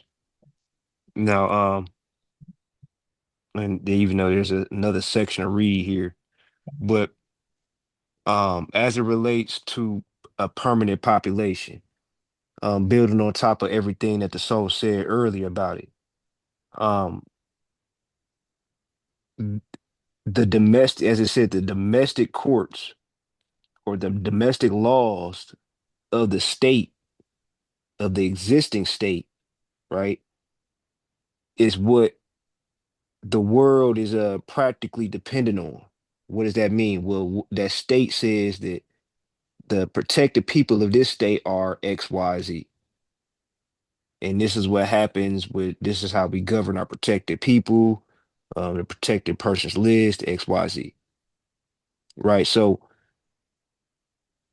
as it relates to the domestic laws of a state, well, if that state goes through a judicial process, right, goes through, let's just say, um,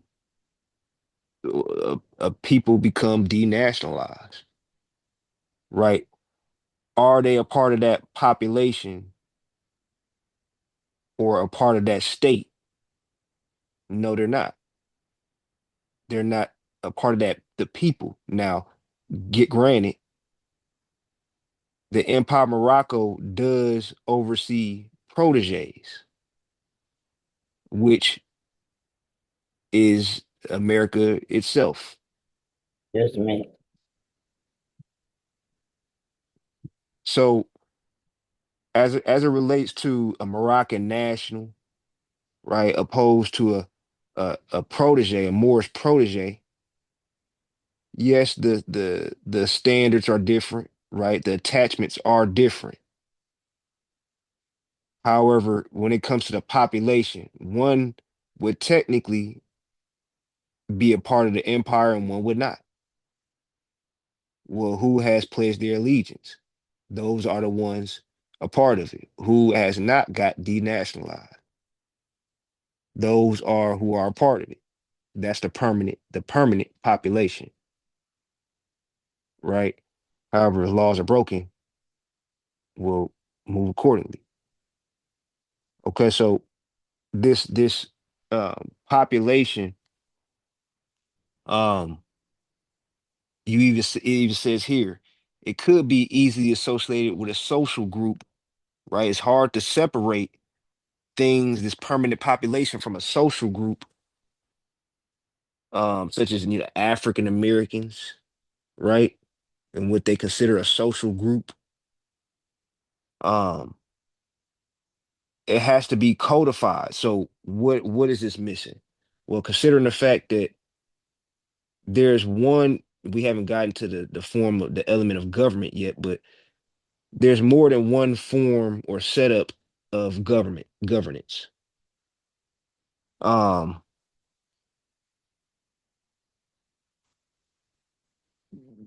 the permanent population is really dependent upon what the state says. Okay, like I said, it changes at any time. Um, we'll continue on actually before I really say what I want to say, and finish up this last sect. Okay, it's a little bit more to it. But we'll finish this section up before I go on with any other further points. So, Let me Vice, if you, yeah, on that so I can touch on something real quick regarding the permanent population. Who is the the Sultan and the Empire obligated to, or who comes under the protection of the Sultan and the Empire, aside from the Moroccan nationals?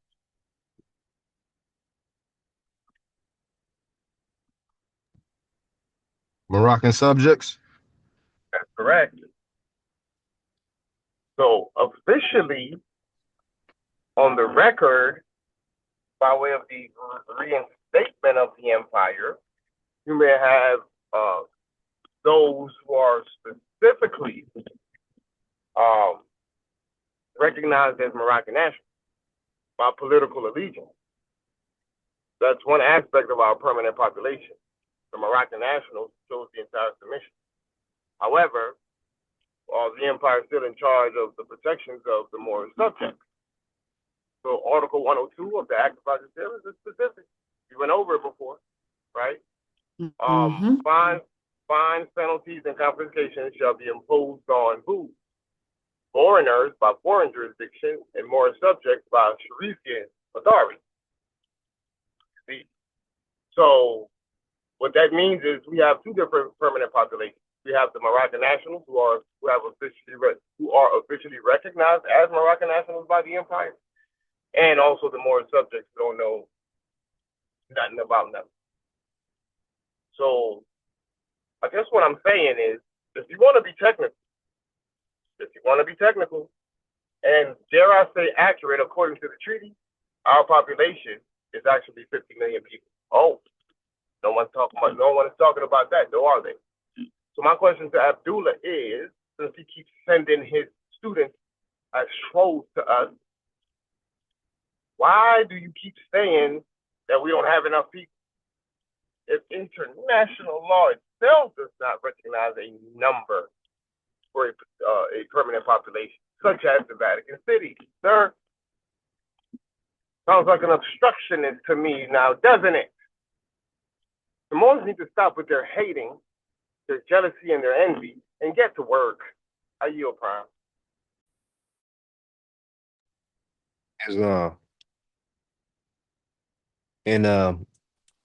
You actually led me to speak on my other thought, which was again back to government. We know that our government requires three branches. Okay, well, does that mean three people? Right. Well, these are things that the empire would seriously have to contemplate. Right. What was United States situation? Did they have everybody? No, they actually even came over Exactly. with What was their permanent population? Exactly, Prime. Continue. right. They came over with a whole group of other Europeans, and then they even split up the loyalists and the patriots. And they said, "Look, y'all, little group of people, y'all can do your own thing," and that's what happened. So it's no fixated number. You know, a lot of people think you need everybody in the world. You need to have at least 50,000 petitions, signed petitions, or something like that. Again, if that was the case, then many of these historical analogies, real life analogies that I just used, such as the United States or even this Vatican example, wouldn't even be able to exist if that was the case. So I seen that the vice wrote that he was at the door, so I'll go ahead and I'm back read until now. I'm back okay, now. okay. It just All made right. it back. All right. Okay. You can go ahead with the reading. All right. Freaking hog had to run. Debunking the Vatican, Holy See, zero misconception. Some legal theorists incorrectly point to the Holy See, Vatican City, as an example of a state with zero permanent populations because it has no native born citizens and citizenship is temporary and functional granted only to those employed by the church. However, this is factually and legally inaccurate. Vatican City has a physically residing permanent human community of roughly 450 to 800 individuals at any given time. Under international law, permanent does not mean an individual must reside there from birth to death. It means the territory itself is never unpopulated and maintains a continuous functional human presence. Okay, so real quick point of interest. With that stated, with it, the word permanent simply means that it's not unpopulated. Okay, so if the Vatican City had a zero population, that means that whoever's running the governmental structure of it, they wouldn't even be in there. So it would have to have at least one person somewhere, right? So, considering the fact that, a government has to have a person, hence that's why the empire's government was vacant for so long because it was just simply dormant. Nobody was active in it. However, it took so many of the population to actually start the government. We're talking about the state itself. What is the state? The state government. However, the state is also synonymous to a country. So we're talking about both one and the same because the state government governs what? The state itself, the country. Right? So it's one and the same. However, just like nation and state, those are one and the same yet different. You can be a nation of people with no state, hence now you're a non-self-governing territory. Right? So that's important to note that as it relates to the Holy See, and it's a bigger picture to talk about with the Holy See, but we won't get into it tonight. Um, so we can continue on with this read here. Vice, if you'd like to continue on. Yes. The Notabomb case, Liechtenstein versus Guatemala, 1955. The Authority, International Court of Justice, ICJ Reports, 1955, page 4. The Legal Rule. The ICJ ruled that a state cannot simply manufacture a population out of individuals who have no physical, social, or economic attachment to the land. The rule. To constitute a valid element of a state's population, there must be a genuine link. The court defined nationality as a legal bond having as its basis a social fact of attachment, a genuine connection of existence, interests, and sentiments, together with the existence of reciprocal rights and duties. You cannot create a valid population by having people scattered across foreign countries sign a ledger or an online roster. The population must share a physical social fact of attachment to the claimed territorial core.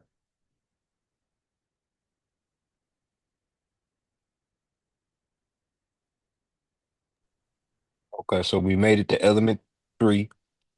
So before we get into this, does anybody have any questions as it relates to population?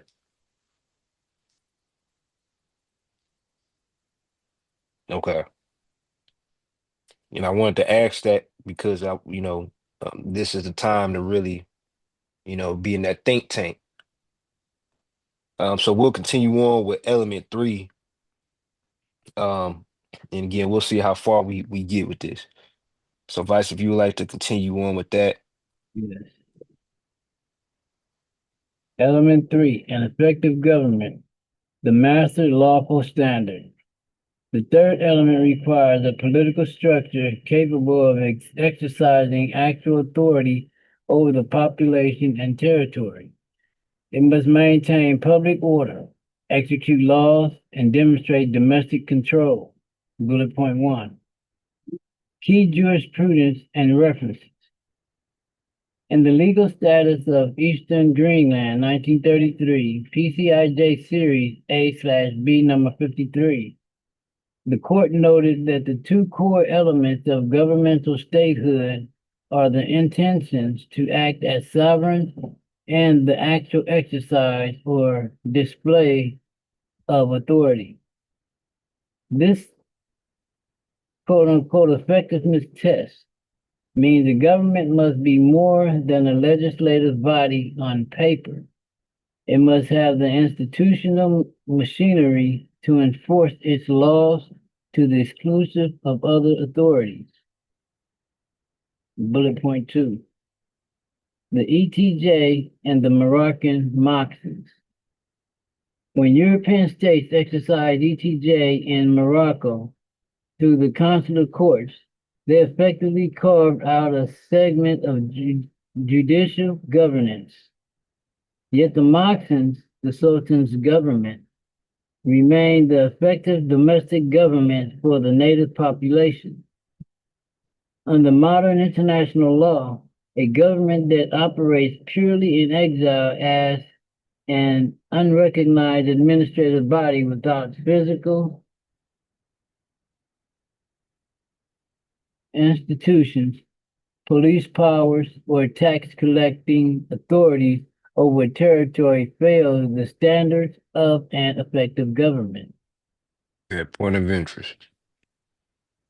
So we're talking about government, right? Um, and I'll stay within the confines of what was just read. But we see here again, as we spoke on a few weeks ago, the 6 ways to identify ETJ or extraterritorial jurisdiction being exercised in Morocco via treaties.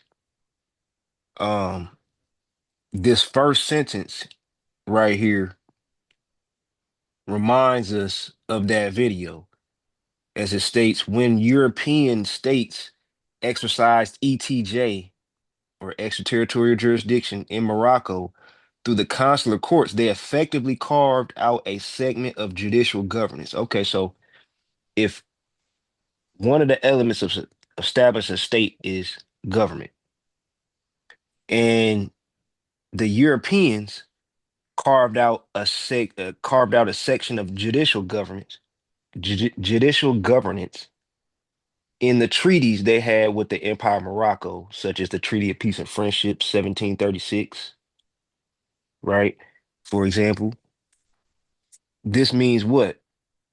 Well, if the United States of America is seen as a government today, and they carved out a judicial branch, right? Verbiage for their judicial branch in the Treaty of Peace and Friendship, don't you think the other two branches are included? That would make sense. If anybody in the world would say the United States of America is a government, you say, okay, well, what does that consist of? 3 branches of government. Okay. Well, let's take a visit at this Treaty of Peace and Friendship again. And I'm saying this over and over just to oversimplify it. If they're talking about consular courts, they're talking about courts, which is a part of a judicial branch. They're just not expressly talking about other things expressly. Now, they indeed are talking about the other 3 branches once you read the entire document in full, even if it's not expressly stated. They didn't say, hey, here's our judicial court, here's our judicial branch, here's our executive branch, this is what this is. It's impliedly stated, just as consular courts, which is one of your most direct pieces of verbiage in that treaty as it relates to in anything indicating they have a 3 branches. Oh, courts, right? that could indicate that you have a judicial branch. But people aren't thinking about these elements when they say the Treaty of Peace and Friendship 1736 does not prove that America is exercising extraterritorial jurisdiction or ETJ in Morocco. Well, tell me how they can talk about their judicial branch being in Morocco. If your judicial branch is inside of another country, don't you think the other two branches are too? Right? It's common sense. So, especially as it relates to all cases, because a lot of people say the Treaty of Peace and Friendship is a maritime treaty. Okay, well, it's relating to all cases in the court. It didn't say strictly maritime cases in the court. It's talking about a court being established. That's not on sea, right? I also want to spend time making a video, um, one of these open discussions on, it's a lot of influencers out there who um, are trapped under the influence of, the maritime aspect and whole, we're vassals and, we're lost at sea, and they go with this verbiage and still trying to prove that this same treaty that I'm talking about, the Treaty of Peace and Friendship, is the treaty that proves that this is Morocco. This is very contradictory when these quote unquote sovereign citizens speak like this because they don't know how to lawfully look at this, right? So um I did want to call that out, um as this relates to government.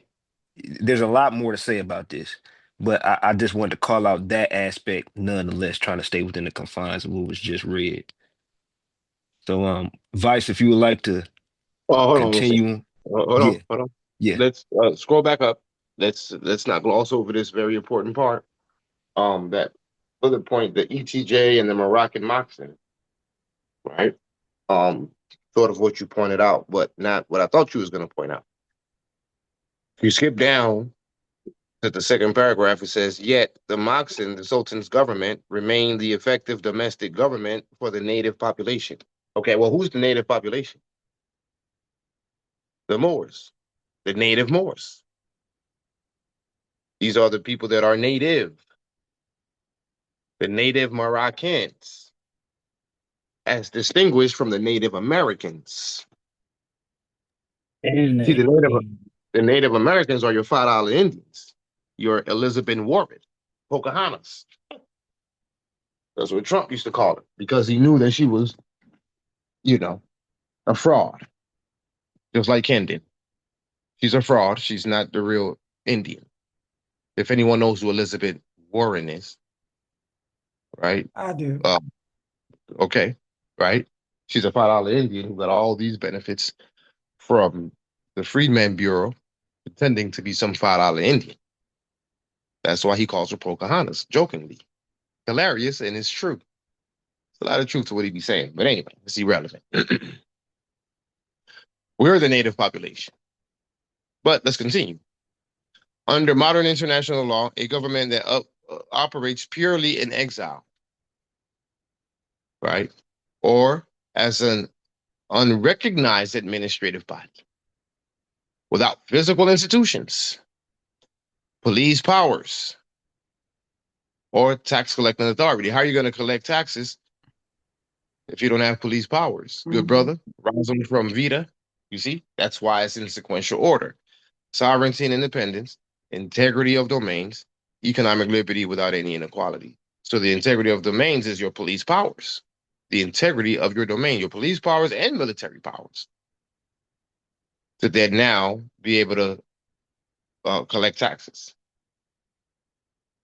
Okay, so then it goes on to say, or tax collection authority over a territory fails the standard of an effective government. So that's basically saying that the Empire of Morocco, right now as we speak, fails the standard of an effective government because we're a government in exile,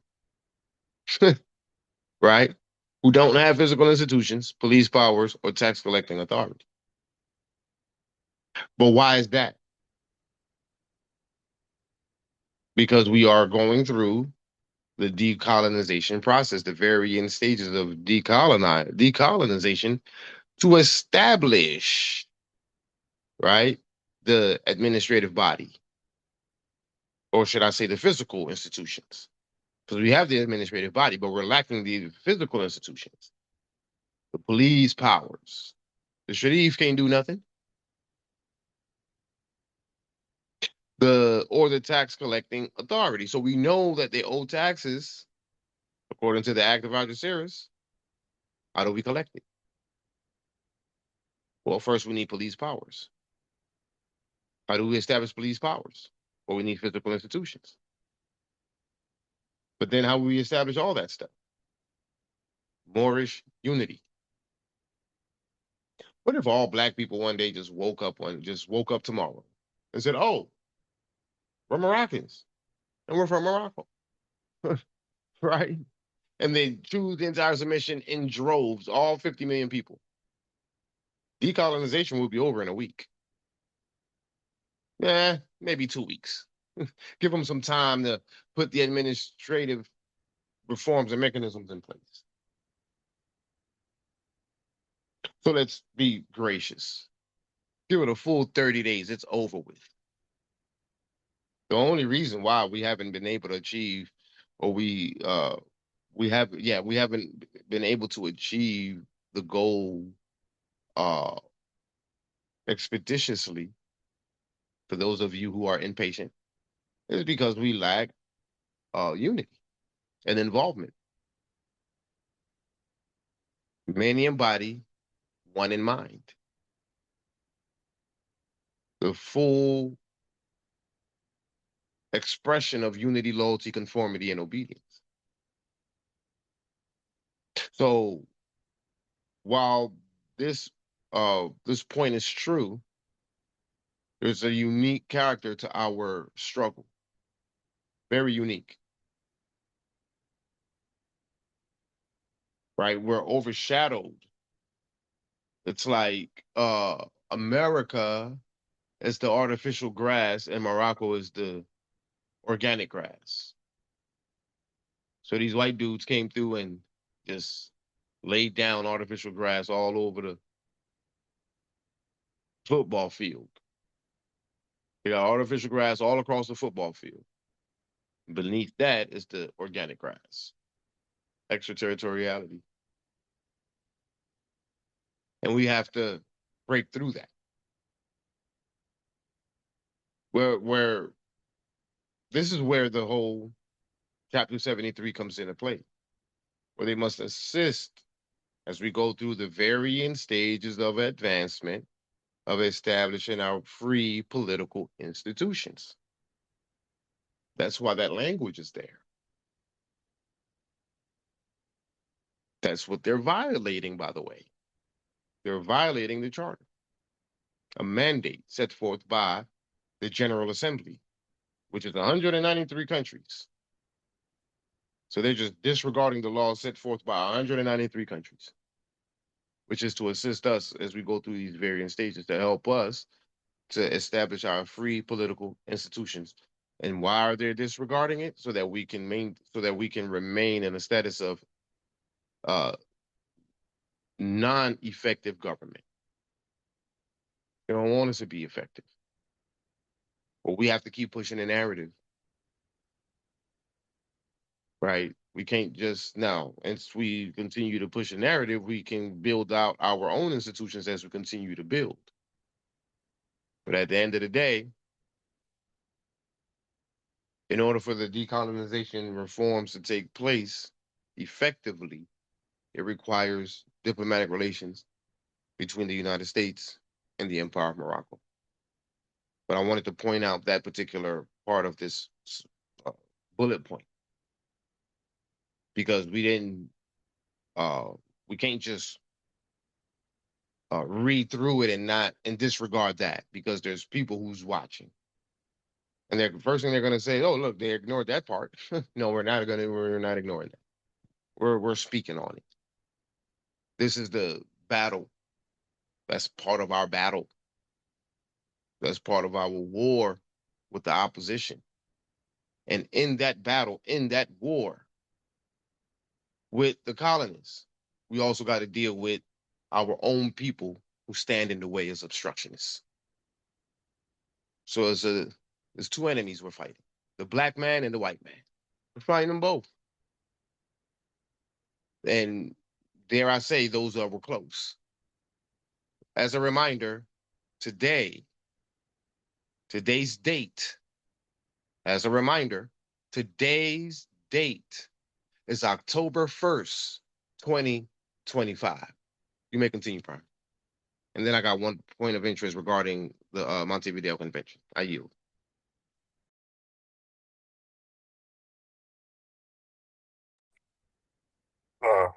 Excuse me.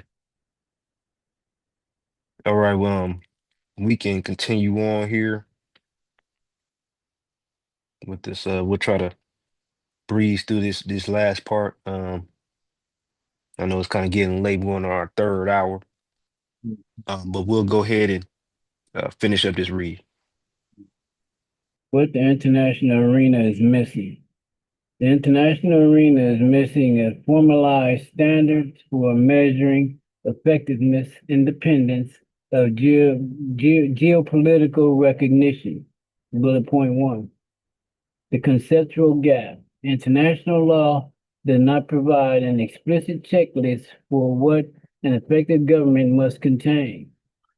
Must it have a parliament, courts, a military? Currently, international law tolerates failed states, where the government has lost all control but retained its legal statehood due to continuity, which sets an impossible higher bar for new entities trying to prove effectiveness. Bullet point 2. The institutional vacuum. There is no international regulatory body that audits an organization to certify it as a, quote, government, unquote. Instead, the international system relies on de facto recognition.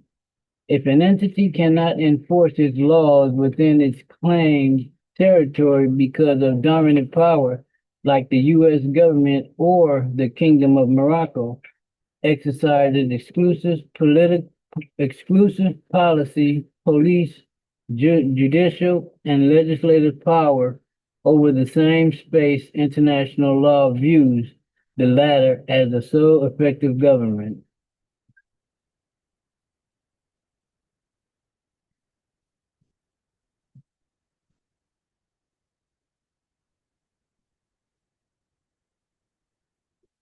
Element 4, capacity to enter into relations with other states, the master lawful standard.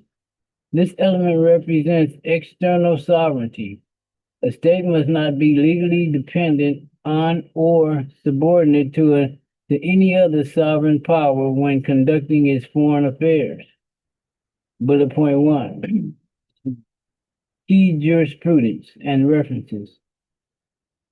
In the Austro-German customs regime case 1931, PCIJ series A/B number 41, Judge Anzaletti provided the definitive definition of independence in this context. A state must owe no allegiance to any other authority and must have the sole legal right to manage its international affairs, conclude treaties, and send diplomats. Bullet point 2, the treaty powers. Sending a document such as a self-drafted constitution to the United Nations or mailing a, quote, notifications, unquote, to foreign capitals like France, Spain, or the United States does not fulfill this criterion, the capacity to enter into relations requires reciprocity. Oh, relations requires reciprocity. Reciprocity. Oh, reciprocity. Okay, now I remember that word. Reciprocity. Under Article 7 of the Vienna Convention on the Law of Treaties, 1969, a person must possess full powers issued by a recognized state authority to engage in treaty making or diplomatic relations. Right, point of interest. Mhm. So, w- um, this is a question for the floor. As it relates to reciprocity, right? As it relates to a two-way street, if you will, right? Reciprocity, reciprocating the energy. What what legal term are we talking about here? What would it be called as it relates to this fourth element? We're looking for a reciprocity of some sort. What legal term are we looking for? Are we talking about here that relates to everything we just read under this element?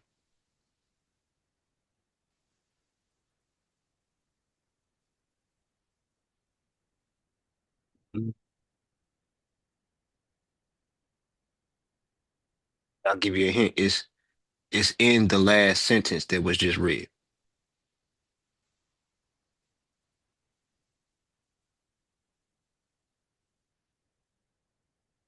Diplomacy, allegiance. Let's see. No. We talking about recognition.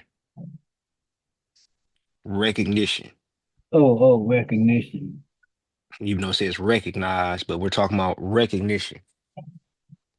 So the capacity to enter into relations with other states, right? These relations require reciprocity, right? Reciprocity of what? Recognition.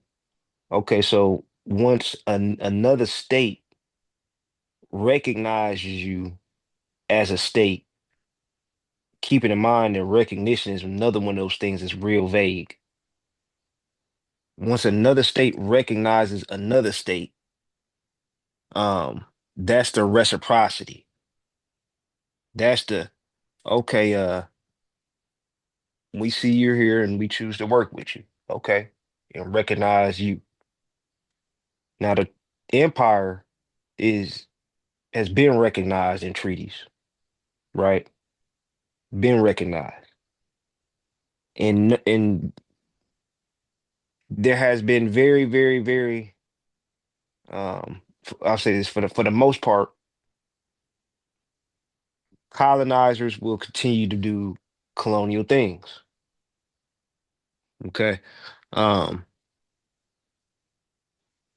this is what causes us to realize the lack of diplomatic recognition, right? Colonizers being colonizers. However, once you look at the political reforms, because all states that have gone through decolonization have dealt with diplomatic a lack of diplomatic recognition. You know,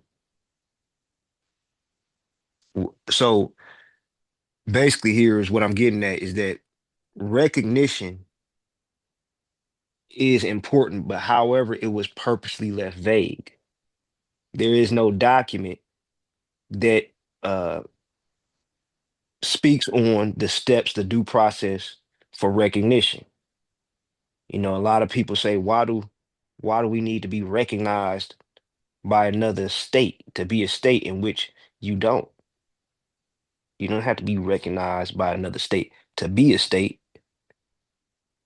You can exist without their recognition. However, can you do business without their recognition or without anybody's recognition? It's hard to do business with a state when they don't even want to recognize you as a state. Right? Where is the Who you gonna make treaties with? XYZ. Who you gonna trade all the resources with and all this type of stuff. People just fly right past you, fly over your territory, just go do something else, right? So recognition is something that has been purposely left vague. We can look at the customary norms, we can look at the general norms of international law, but it has been purposely left vague. Okay, there's different types of recognition. Thankfully, the empire again has lawful recognition and active treaties to back that. Um, Somebody had raised a question on social media the other day, and it was a good question. Um, and it was about and I'm paraphrasing what he had stated. But he had let me actually, I'm pulling it up here. Okay, so I'm going to read off his statement. Okay, which stated, um, "How do you praise at the same time, quote, empire and quote decolonization? Is it possible that for you there is no contradiction?" So he's asking, okay, how can you praise empire and decolonization at the same time? In which I understand um, why that question will come about, because empires, people may have heard the Roman Empire, the Ottoman Empire, all these different empires. There's really an offshoot, a branch off of the Moroccan Empire, which has always been the lawful sovereign of the world in truth, like I stated. So I remember recalling, this is slightly off topic, but the Sultan earlier spoke on um, the Moorish Habu property, right? This down south, in which that the Spanish conquistadors, right, um, who again, when they had their empire, which was just a rendition of the Moroccan Empire, well, where were they settled at? All along the west coast and down along with Florida and all down there, right? Building Moorish architecture because they were Moors. So all this still comes from the empire. And that's why a lot of people think, before the America came, that this was just this land had no lawful name. It was just controlled by the Spanish for the most part and all this type of stuff. Oh, well, and you see the Spanish, you see that type of understanding floating around.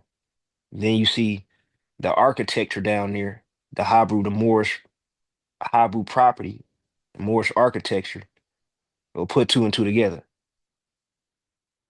You see, so um, as it relates to uh, recognition, getting back to that point, um, well, excuse me, getting back to the question at hand, excuse me, about the empire and decolonization. And this is coming from my opinion that empires left a bad taste in many people's mouths. International law was more like Sharia law. If you were found to steal something, you cut off your hand. That's not what's going on today. Um, Many empires, lawful or not, have left bad taste for the most part, like I said, in people's mouths, because it was all about um conquering territories, doing things out of fear. Um, and it was more crude. It was more um rigid, a little more harsh in those times. But this is what led to people say, okay, empire and decolonization. What, you sure we talking about the same energy here? You sure this goes in the same conversation? We talking about peace and security, right? But so I understand the question. However, in the treaties, not only is the Moroccan Empire lawfully the actual de jure lawful claim to make, right? That encompasses the whole world in truth and many by treaty. But this is a new day and age in which, as I use, for example, the Sharia law, which is not that does not support human rights. We're in this for human rights for everyone's suffering, right? This is for everyone. This is a everyone thing, you know. So I just wanted to put that out there because um, this that was a good question in which I almost wanted to make this open discussion on that. However, found this to be more fitting um, because, like I said, the history of empires, especially as we're talking about the Moroccan Empire, you know, um, which is known in ancient times to, you know, they'll come collect tribute, and sometimes it might be in a harsh way. Obviously, that's not today's times. Keeping in mind that the empire itself was founded and based on conquest. Why? Well, we got Arabs all over the place that infiltrated. Why also too? Well, not all elements in the elemental chart mesh together. That's the nature. Not all tribes in the world came together as one and just said, yeah, we all understand, we all get along. That was never the case, ever. Maybe on one understanding to such degree as far as how to work energy and build things. But character, no, no, no, no, no. The world is not a kumbaya like that. So, these are just things I want to speak on as it relates to the fourth element, the capacity to interrelations with other states. Because we're talking about reciprocity, and even though it doesn't expressly state it too obviously, we're talking about recognition, right? Says full powers issued by a recognized state authority, but in truth, we're talking about recognition. Okay, so uh, this last part, we'll go ahead and read that, and we'll conclude at this area after we yield the floor for any other further questions and comments. So we'll make this section the last part of the read. So, Vice, if you would like to end this off here.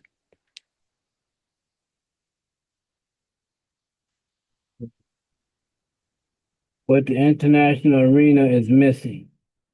The international arena is plagued by a fundamental debate that has failed to resolve the conflict between the declarative and constitutive theories of statehood.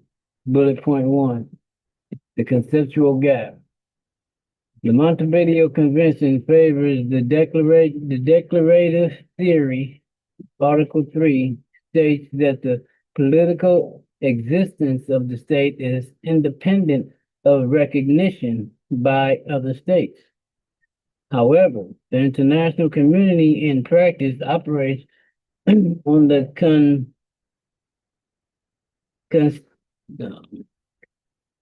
constitutive theory, Constitutive. constitutive theory. Thank you. An entity is not truly a state until other states choose to recognize it. Bullet point two, the practical conflict. International law is missing a centralized, objective mechanism to grant statehood. The United Nations does not, quote, create, end quote, states. It merely admits members based on a vote by existing states. UN Charter, Article 4. Because of this missing structural bridge, an entity can claim it has the capacity to enter relations, but if every existing sovereign state refuses to receive its diplomats or sign treaties with it, the capacity remains a theoretical concept rather than a functioning legal reality.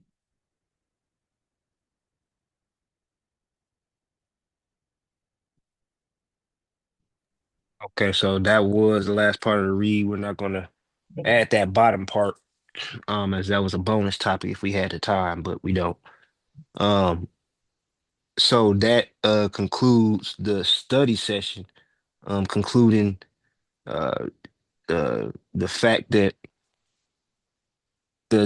as I stated before, when we're dealing with recognition, it broke down two um mechanisms, a declarative theory and a constitutive theory, in which that the declarative theory is you existing as a state, the state existing even without anybody else's recognition. We're declaring ourselves as a state, right? We did what it takes just by declaring ourselves as a state and doing all these other boxes that we had to check, right? Then the constitutive is saying that, okay, well, w- have you been recognized yet by other states? So these are norms that have to be we've been trying to figure them out because they have not been expressly or let alone barely impliedly stated. As we read the four elements of Article 1 of the Montevideo Convention, it just said permanent population. We know nothing else. And no, you have so many questions, but it just said permanent population. Okay. Well, how about this? Me, myself, and I. Three people. But if some I wouldn't be surprised if somebody actually tried to say that. But um, it's we have to get defined, right? We have to define these things that have been purposely left open. Okay. This is what's going to attract other nations, other states who potentially are going through the same thing as us to come together and say, hey, we've been having these same sentiments, XYZ. However, our setup has not allowed us. No. Hold on, I gotta put somebody on mute. Oh, I'm sorry. Yeah. Okay, so other states going through things just like us could be saying, you know, um, this sounds like a great idea to exercise. However, our setup, our standpoint in law is not that of an empire, right? We don't have a WRC organization, right, that comes and acts as the trusteeship council amongst other attributes, the trusteeship system, excuse me, amongst other attributes. Um, you know, th- this is where the lawful and the truthful aspects of the empire actually become good bargaining power, if you will, because of the proper and correct alignment where we're uplifting fallen humanity and these other nations who have pain points. When they see this common sense being brought to the table, it's real hard to turn around when you're telling the whole entire state, hey, you don't have to integrate with the United States of America.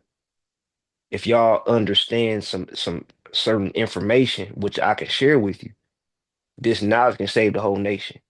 You don't have to um, do certain things that you might not want to do right now. The knowledge alone will move mountains. The knowledge alone, let alone if the two parties come together. There's certain structures uh, uh, within the constitution for the Empire of Morocco for communities, right? When we're talking about communities within the Empire of Morocco, and we're talking about states within the Empire of Morocco, right? XYZ, all these are options because we're not bending somebody's arm to force them to, be in the exact alignment as someone who's in a Moroccan state. We understand the world, but we also have to harmonize the matrix is not going everywhere. We're just governing. What does that mean? Okay, some of their ways might not be going anywhere. Every knee shall confess, every tongue shall bow. Yeah, okay. But does that mean that everybody's a Moroccan national? No, we got citizens. Does that mean everybody's a part of Moroccan state? Well, some people want to deal with the community aspect, right? So these are just some things that just to contemplate on, But I would like to uh yield the floor to the floor if anybody at this Well, time has any hold on, questions. Prime, before Yeah, you yield yeah. the floor, let's this is the excellent segue. I was waiting on that segue. Article 3. Article 3, Montevideo Convention. First of all, let's just recognize that when you say reciprocity, the reciprocity of recognition, that already exists for the empire. The empire enjoys perpetual recognition. What established that recognition? All the different treaties. They have already recognized the Empire of Morocco as the sovereign, and these treaties are still in full force. So the same way the empire has been recognized, the empire has already recognized those other states, which is why you have the Act of Algeciras as an example. That is international recognition, over a century old, 1906. It's 2026.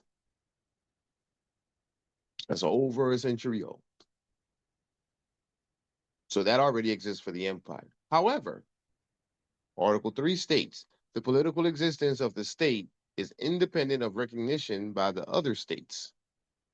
Even before recognition, the state has the right to defend its integrity and independence, to provide for its conservation and prosperity, and consequently to organize itself as it sees fit. So we don't have to say state of unpack like unpack 2.0 does because they want to sound like the Europeans. We got to sound like them. We gotta align ourselves with them. This is what Jermaine was pitching. We need to sound like them. We need to look like them. We need to align like them so they can recognize us. BS. We have the right to organize ourselves as we see fit. So we say Ampak Moxon, the government of the Ampak territory. We use Moorish terms. We stand on our cultural identity. Let them do what they do. We do what we do. Everything about us is unique.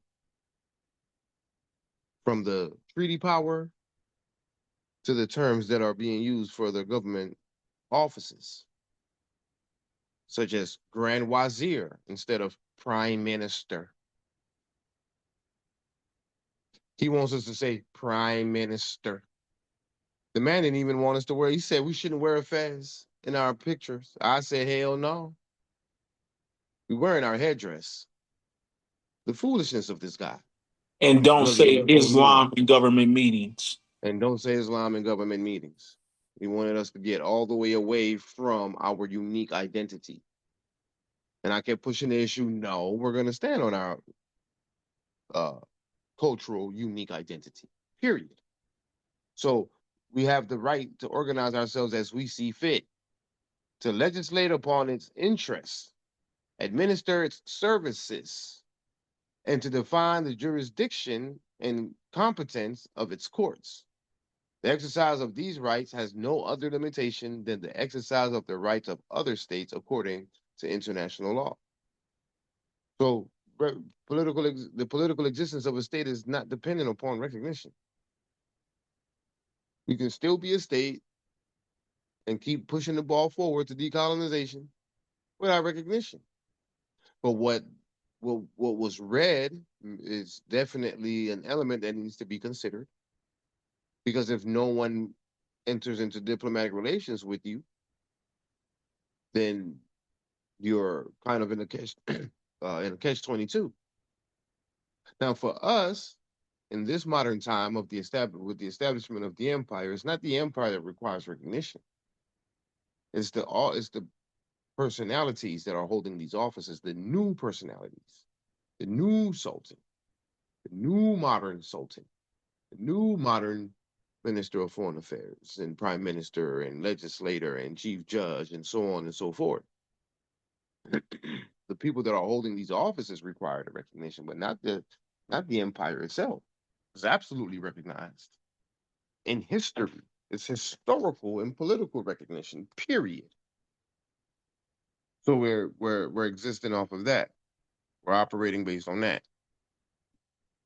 But when it comes down to the diplomatic relations, obviously, these signatory powers, we need to finally get to the point where they recognize the new sultan as of 2024, since the reinstatement of the empire, the new prime minister, and so on and so forth.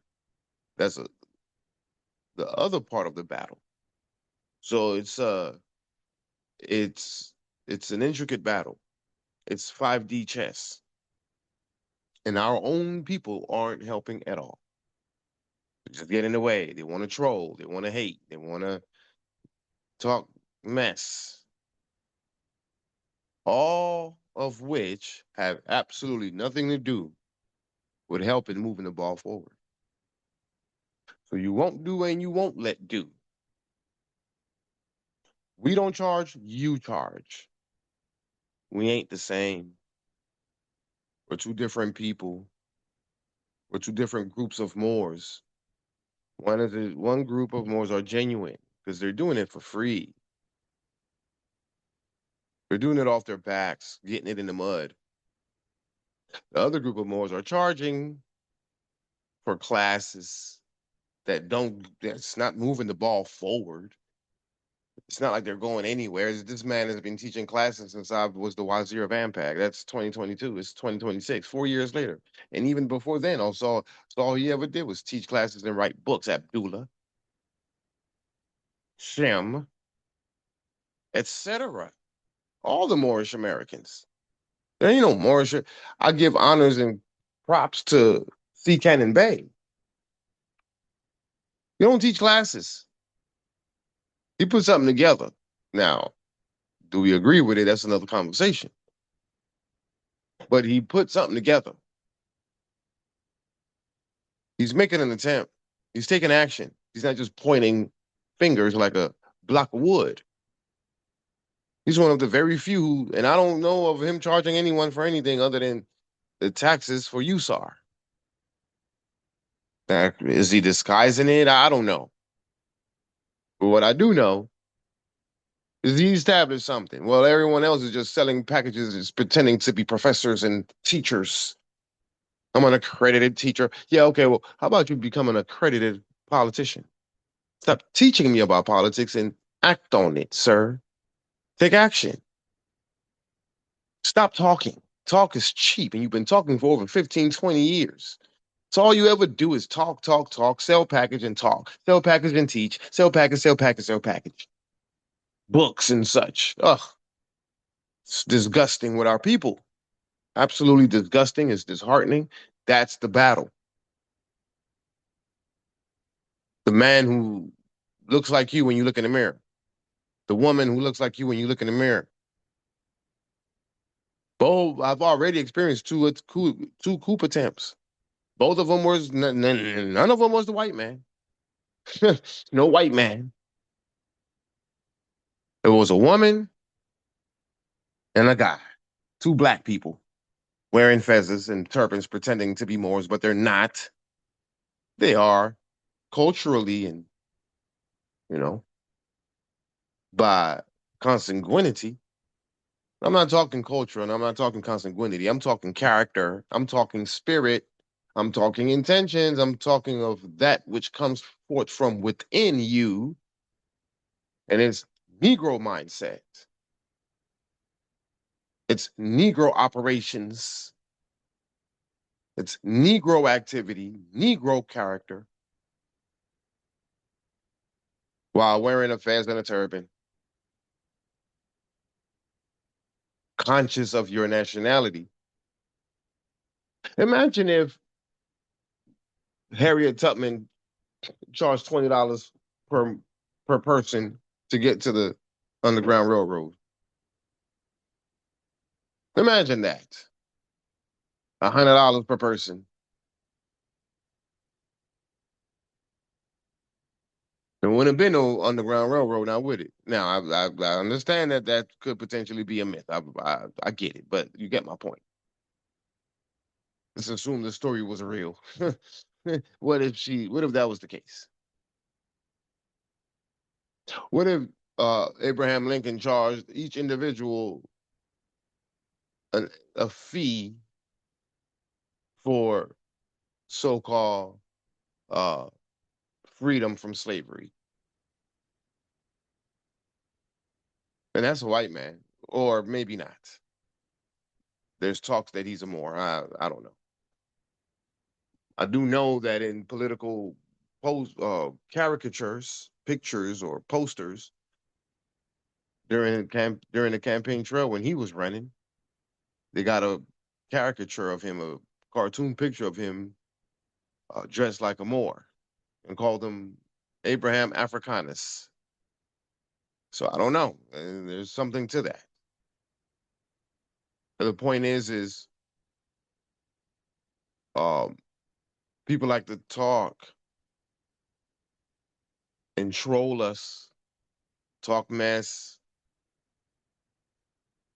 but they're not doing anything but just exactly that. What is that about? So if the same people that were fighting to assist to achieve sovereignty and independence are the same people who are attacking you and don't recognize you, then how do you expect for the colonists, the white man,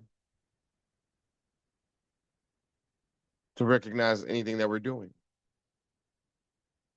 All they got to say is, "Well, your own people don't recognize you. Why should we?" Okay, and you would have a point. He would have a point. I'll be mute. What can I say? Yeah, you're right, sir, but still, you still got to work with us. Like, what do I say about that?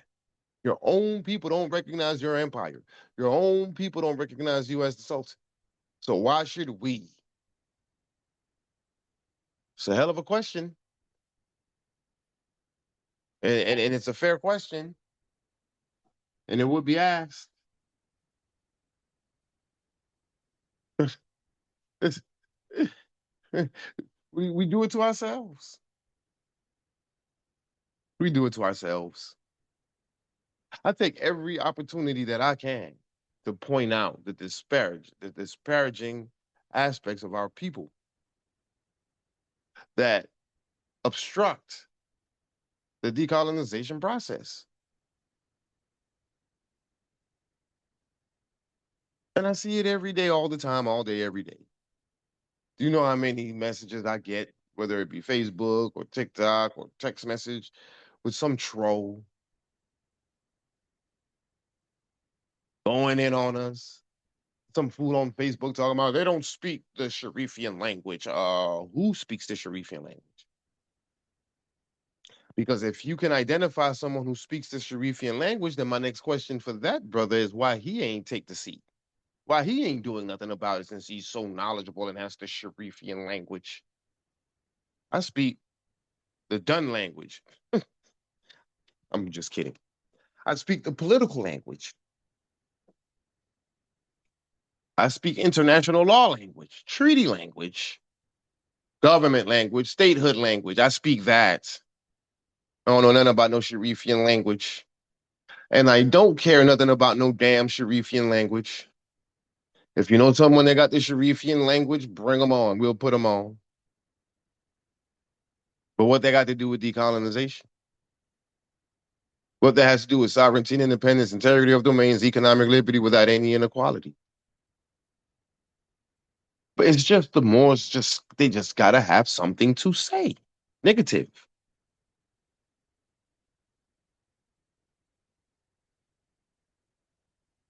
It's just it's our people. No unity, no support, no nothing. But yet they want to complain about the white man. They're full of complaints. Oh, they love complaining, marching and praying. Oh, Trump, Trump, Trump. He's gerrymandering us. Trump, Trump, Trump. He's taking away the EDI. He's taking away the child support, not child support. What do they call that? EBT. Okay, well then go get a job. Okay, well then unite. Okay, come together. Be so worried about him being king and a dictator. Okay, well then what are you going to do? Are you going to continue to just cry, moan, pray, march? What is it, black man? What if Trump ain't it and the evil guy, the worst president on planet Earth, if he ain't it, then what is going to bring about your unity? Because the way the narrative goes, I mean, you're going back to slavery. Okay, so then what are you going to do about it? Just go back to slavery?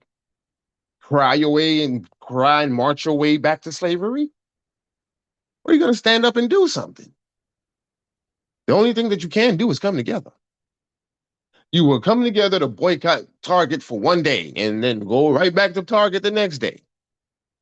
You'll get together to boycott the Korean hair store, and then the next day you're buying weave again, eyelashes and what have you. Or go to their salons, their nail shops. Huh? We're responsible for $2.5 billion as consumers and growing.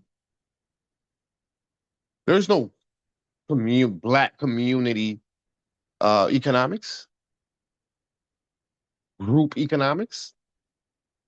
There's nothing. What there is, though, is complaints. Complaints about the white man, complaints about the empire. Oh, I didn't vote for him. Who is he? Okay, well, you didn't vote for Trump, but you don't disregard him. You recognize him as the president. You just don't like him as the president, but you recognize him as the president. You see him as the president. He's the president. Unfortunately, he's the president. Okay, yeah, well, you didn't vote for him. So why is that good for him, but not good for us? Your own people who's fighting to free you from the white man's shenanigans.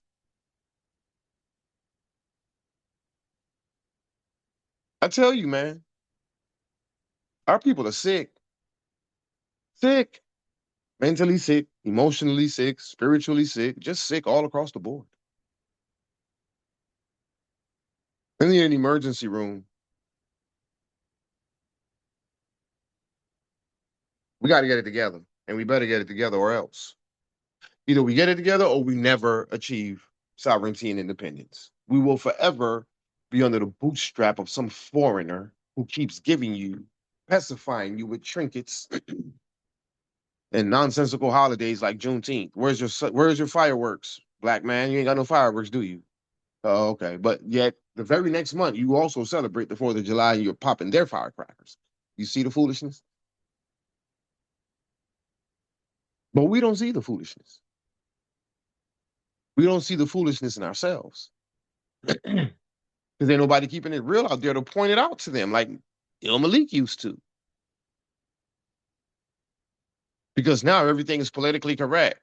So let me come out with that Malcolm energy and start telling everybody like it is and calling all these men chumps. Oh, I'll be canceled. Ask me, do I care? And tell the truth. Call it like it is.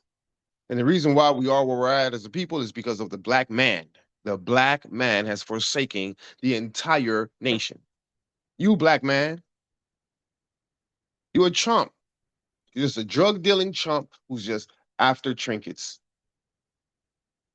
You want to be an entertainer in the circus show. You want to be a rapper. You want to be a comedian. You want to be a singer. You want to be a dancer. No one aspires to be a politician. No one, for their own government, that is. No one aspires to establish their own government. Everyone wants the millions of dollars that's coming from the U.S. corporation by means of you being a damn circus clown. It's shameful. It's disgusting. It's gross. It's grotesque. It makes me want to throw up. It's horrible. And I hope this message gets out to every black man in America. Every single last one of you, from the most famous to the most poorest and unknown. Unsung heroes, everybody needs to hear this. All you rappers, singers, athletes, politicians even. Jasmine Crockett pretending to be some ghetto hood rat when you wasn't raised in that manner. You was raised in a well-to-do family. Expensive institutions that you went to go get your degree. You want to come over here pretending to be sexy red. So all we do is just, it's all about the dollar bill. Quick to sell our souls. So I'm talking to the black man. I'm always talking to the black man. You have been warned many times over in many different eras from many different leaders, so-called black leaders, Negro leaders, legitimate ones, solid ones, such as El Malik, Khalid Muhammad, and who got rid of those brothers? Brothers. The same melanated brothers took the pay to utter out, get your hands out of my pocket. And then here comes the shotgun. Right there in the Audubon.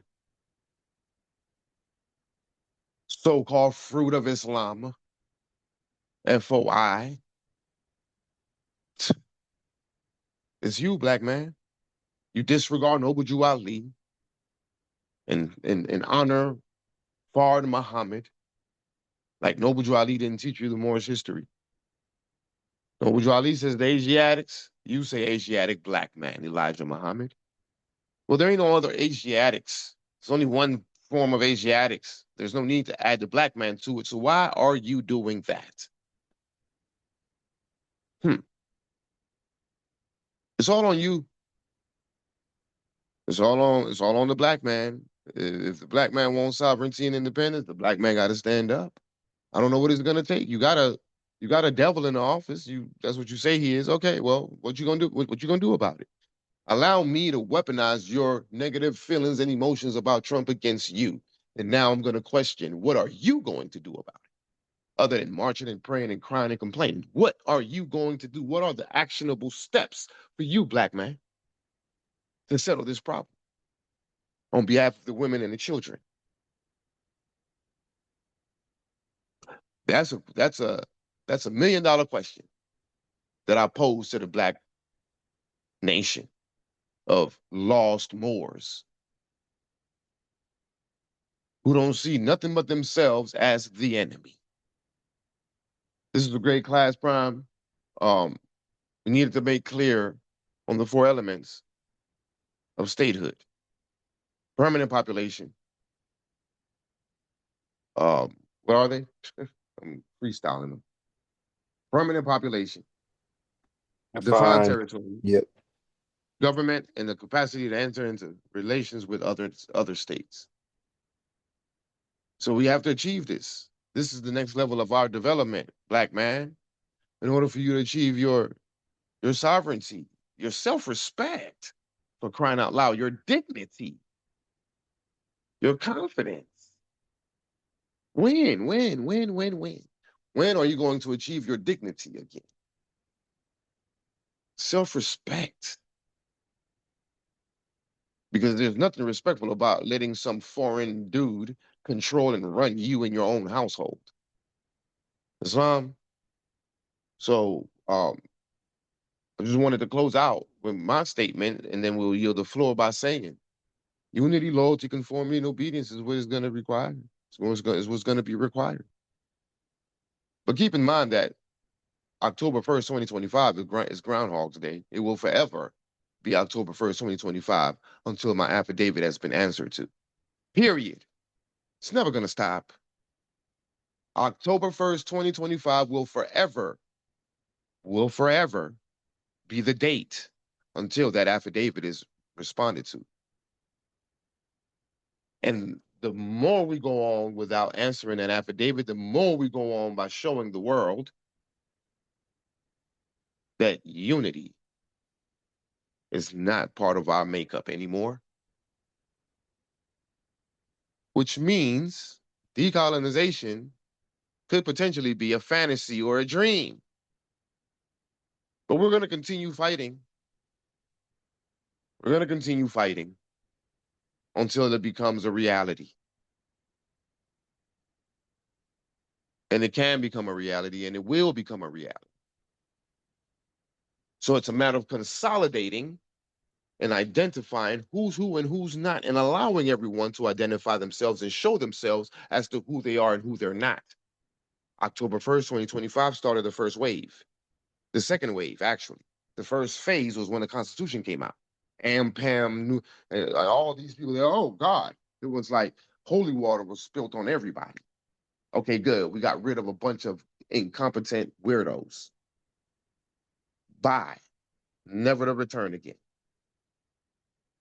Then October 1st, 2025, another group of ominous weirdos in fezzes and turbans. We're on another phase of it, right? Still identifying those who are and those who are not. And the battle continues until we consolidate fully. And whoever we consolidate with upon the completion of said consolidation is who we will decolonize with. Because while it's not no international law document qualifies a specific number for a permanent population, what we do need, if nothing else, are the government officials holding the seats, because the permanent population is already out there. It's the black man and the black woman who don't know who they are and won't do nothing about it. So you build it and they'll come. So those who got the eyes to see and the ears the eyes to see and the ears to hear, eyes wide open, seeing and knowing, are the ones who are entrusted by the Most High, Allah, or whoever you want to subscribe to, as the ones to put it together on behalf of everyone else who are just sleepwalking. The Walking Dead. That's who that movie is for, black man. You, the Walking Dead. Islam. So wake up and let's get to work. Peace and love, Morris. I yield back to you, Prime. It's, all right. So with that said, we'll go ahead and briefly open up the floor. If anybody has any questions or comments, and being that we're it's kind of late tonight, I asked that any questions or comments that are put on the floor that they may be brief. So with that stated, I yield if anybody would like to bring anything to the floor.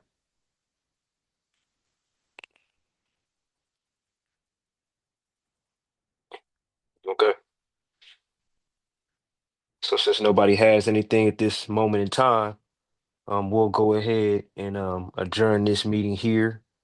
I thank you all for attending tonight's open discussion. I appreciate the attendance, the feedback. So just be sure to also to share the information, the videos on the Empire Morocco YouTube channel. All right. So with that stated, we'll go ahead and adjourn here. Long live the Empire and His Majesty the Sultan. Islam Wars. Long live the Empire and His Majesty the All of Sultan. the empire and Islam. the City Salt. That's Long right. live the Empire and His Majesty the Sultan, Mo, Islam. That's right.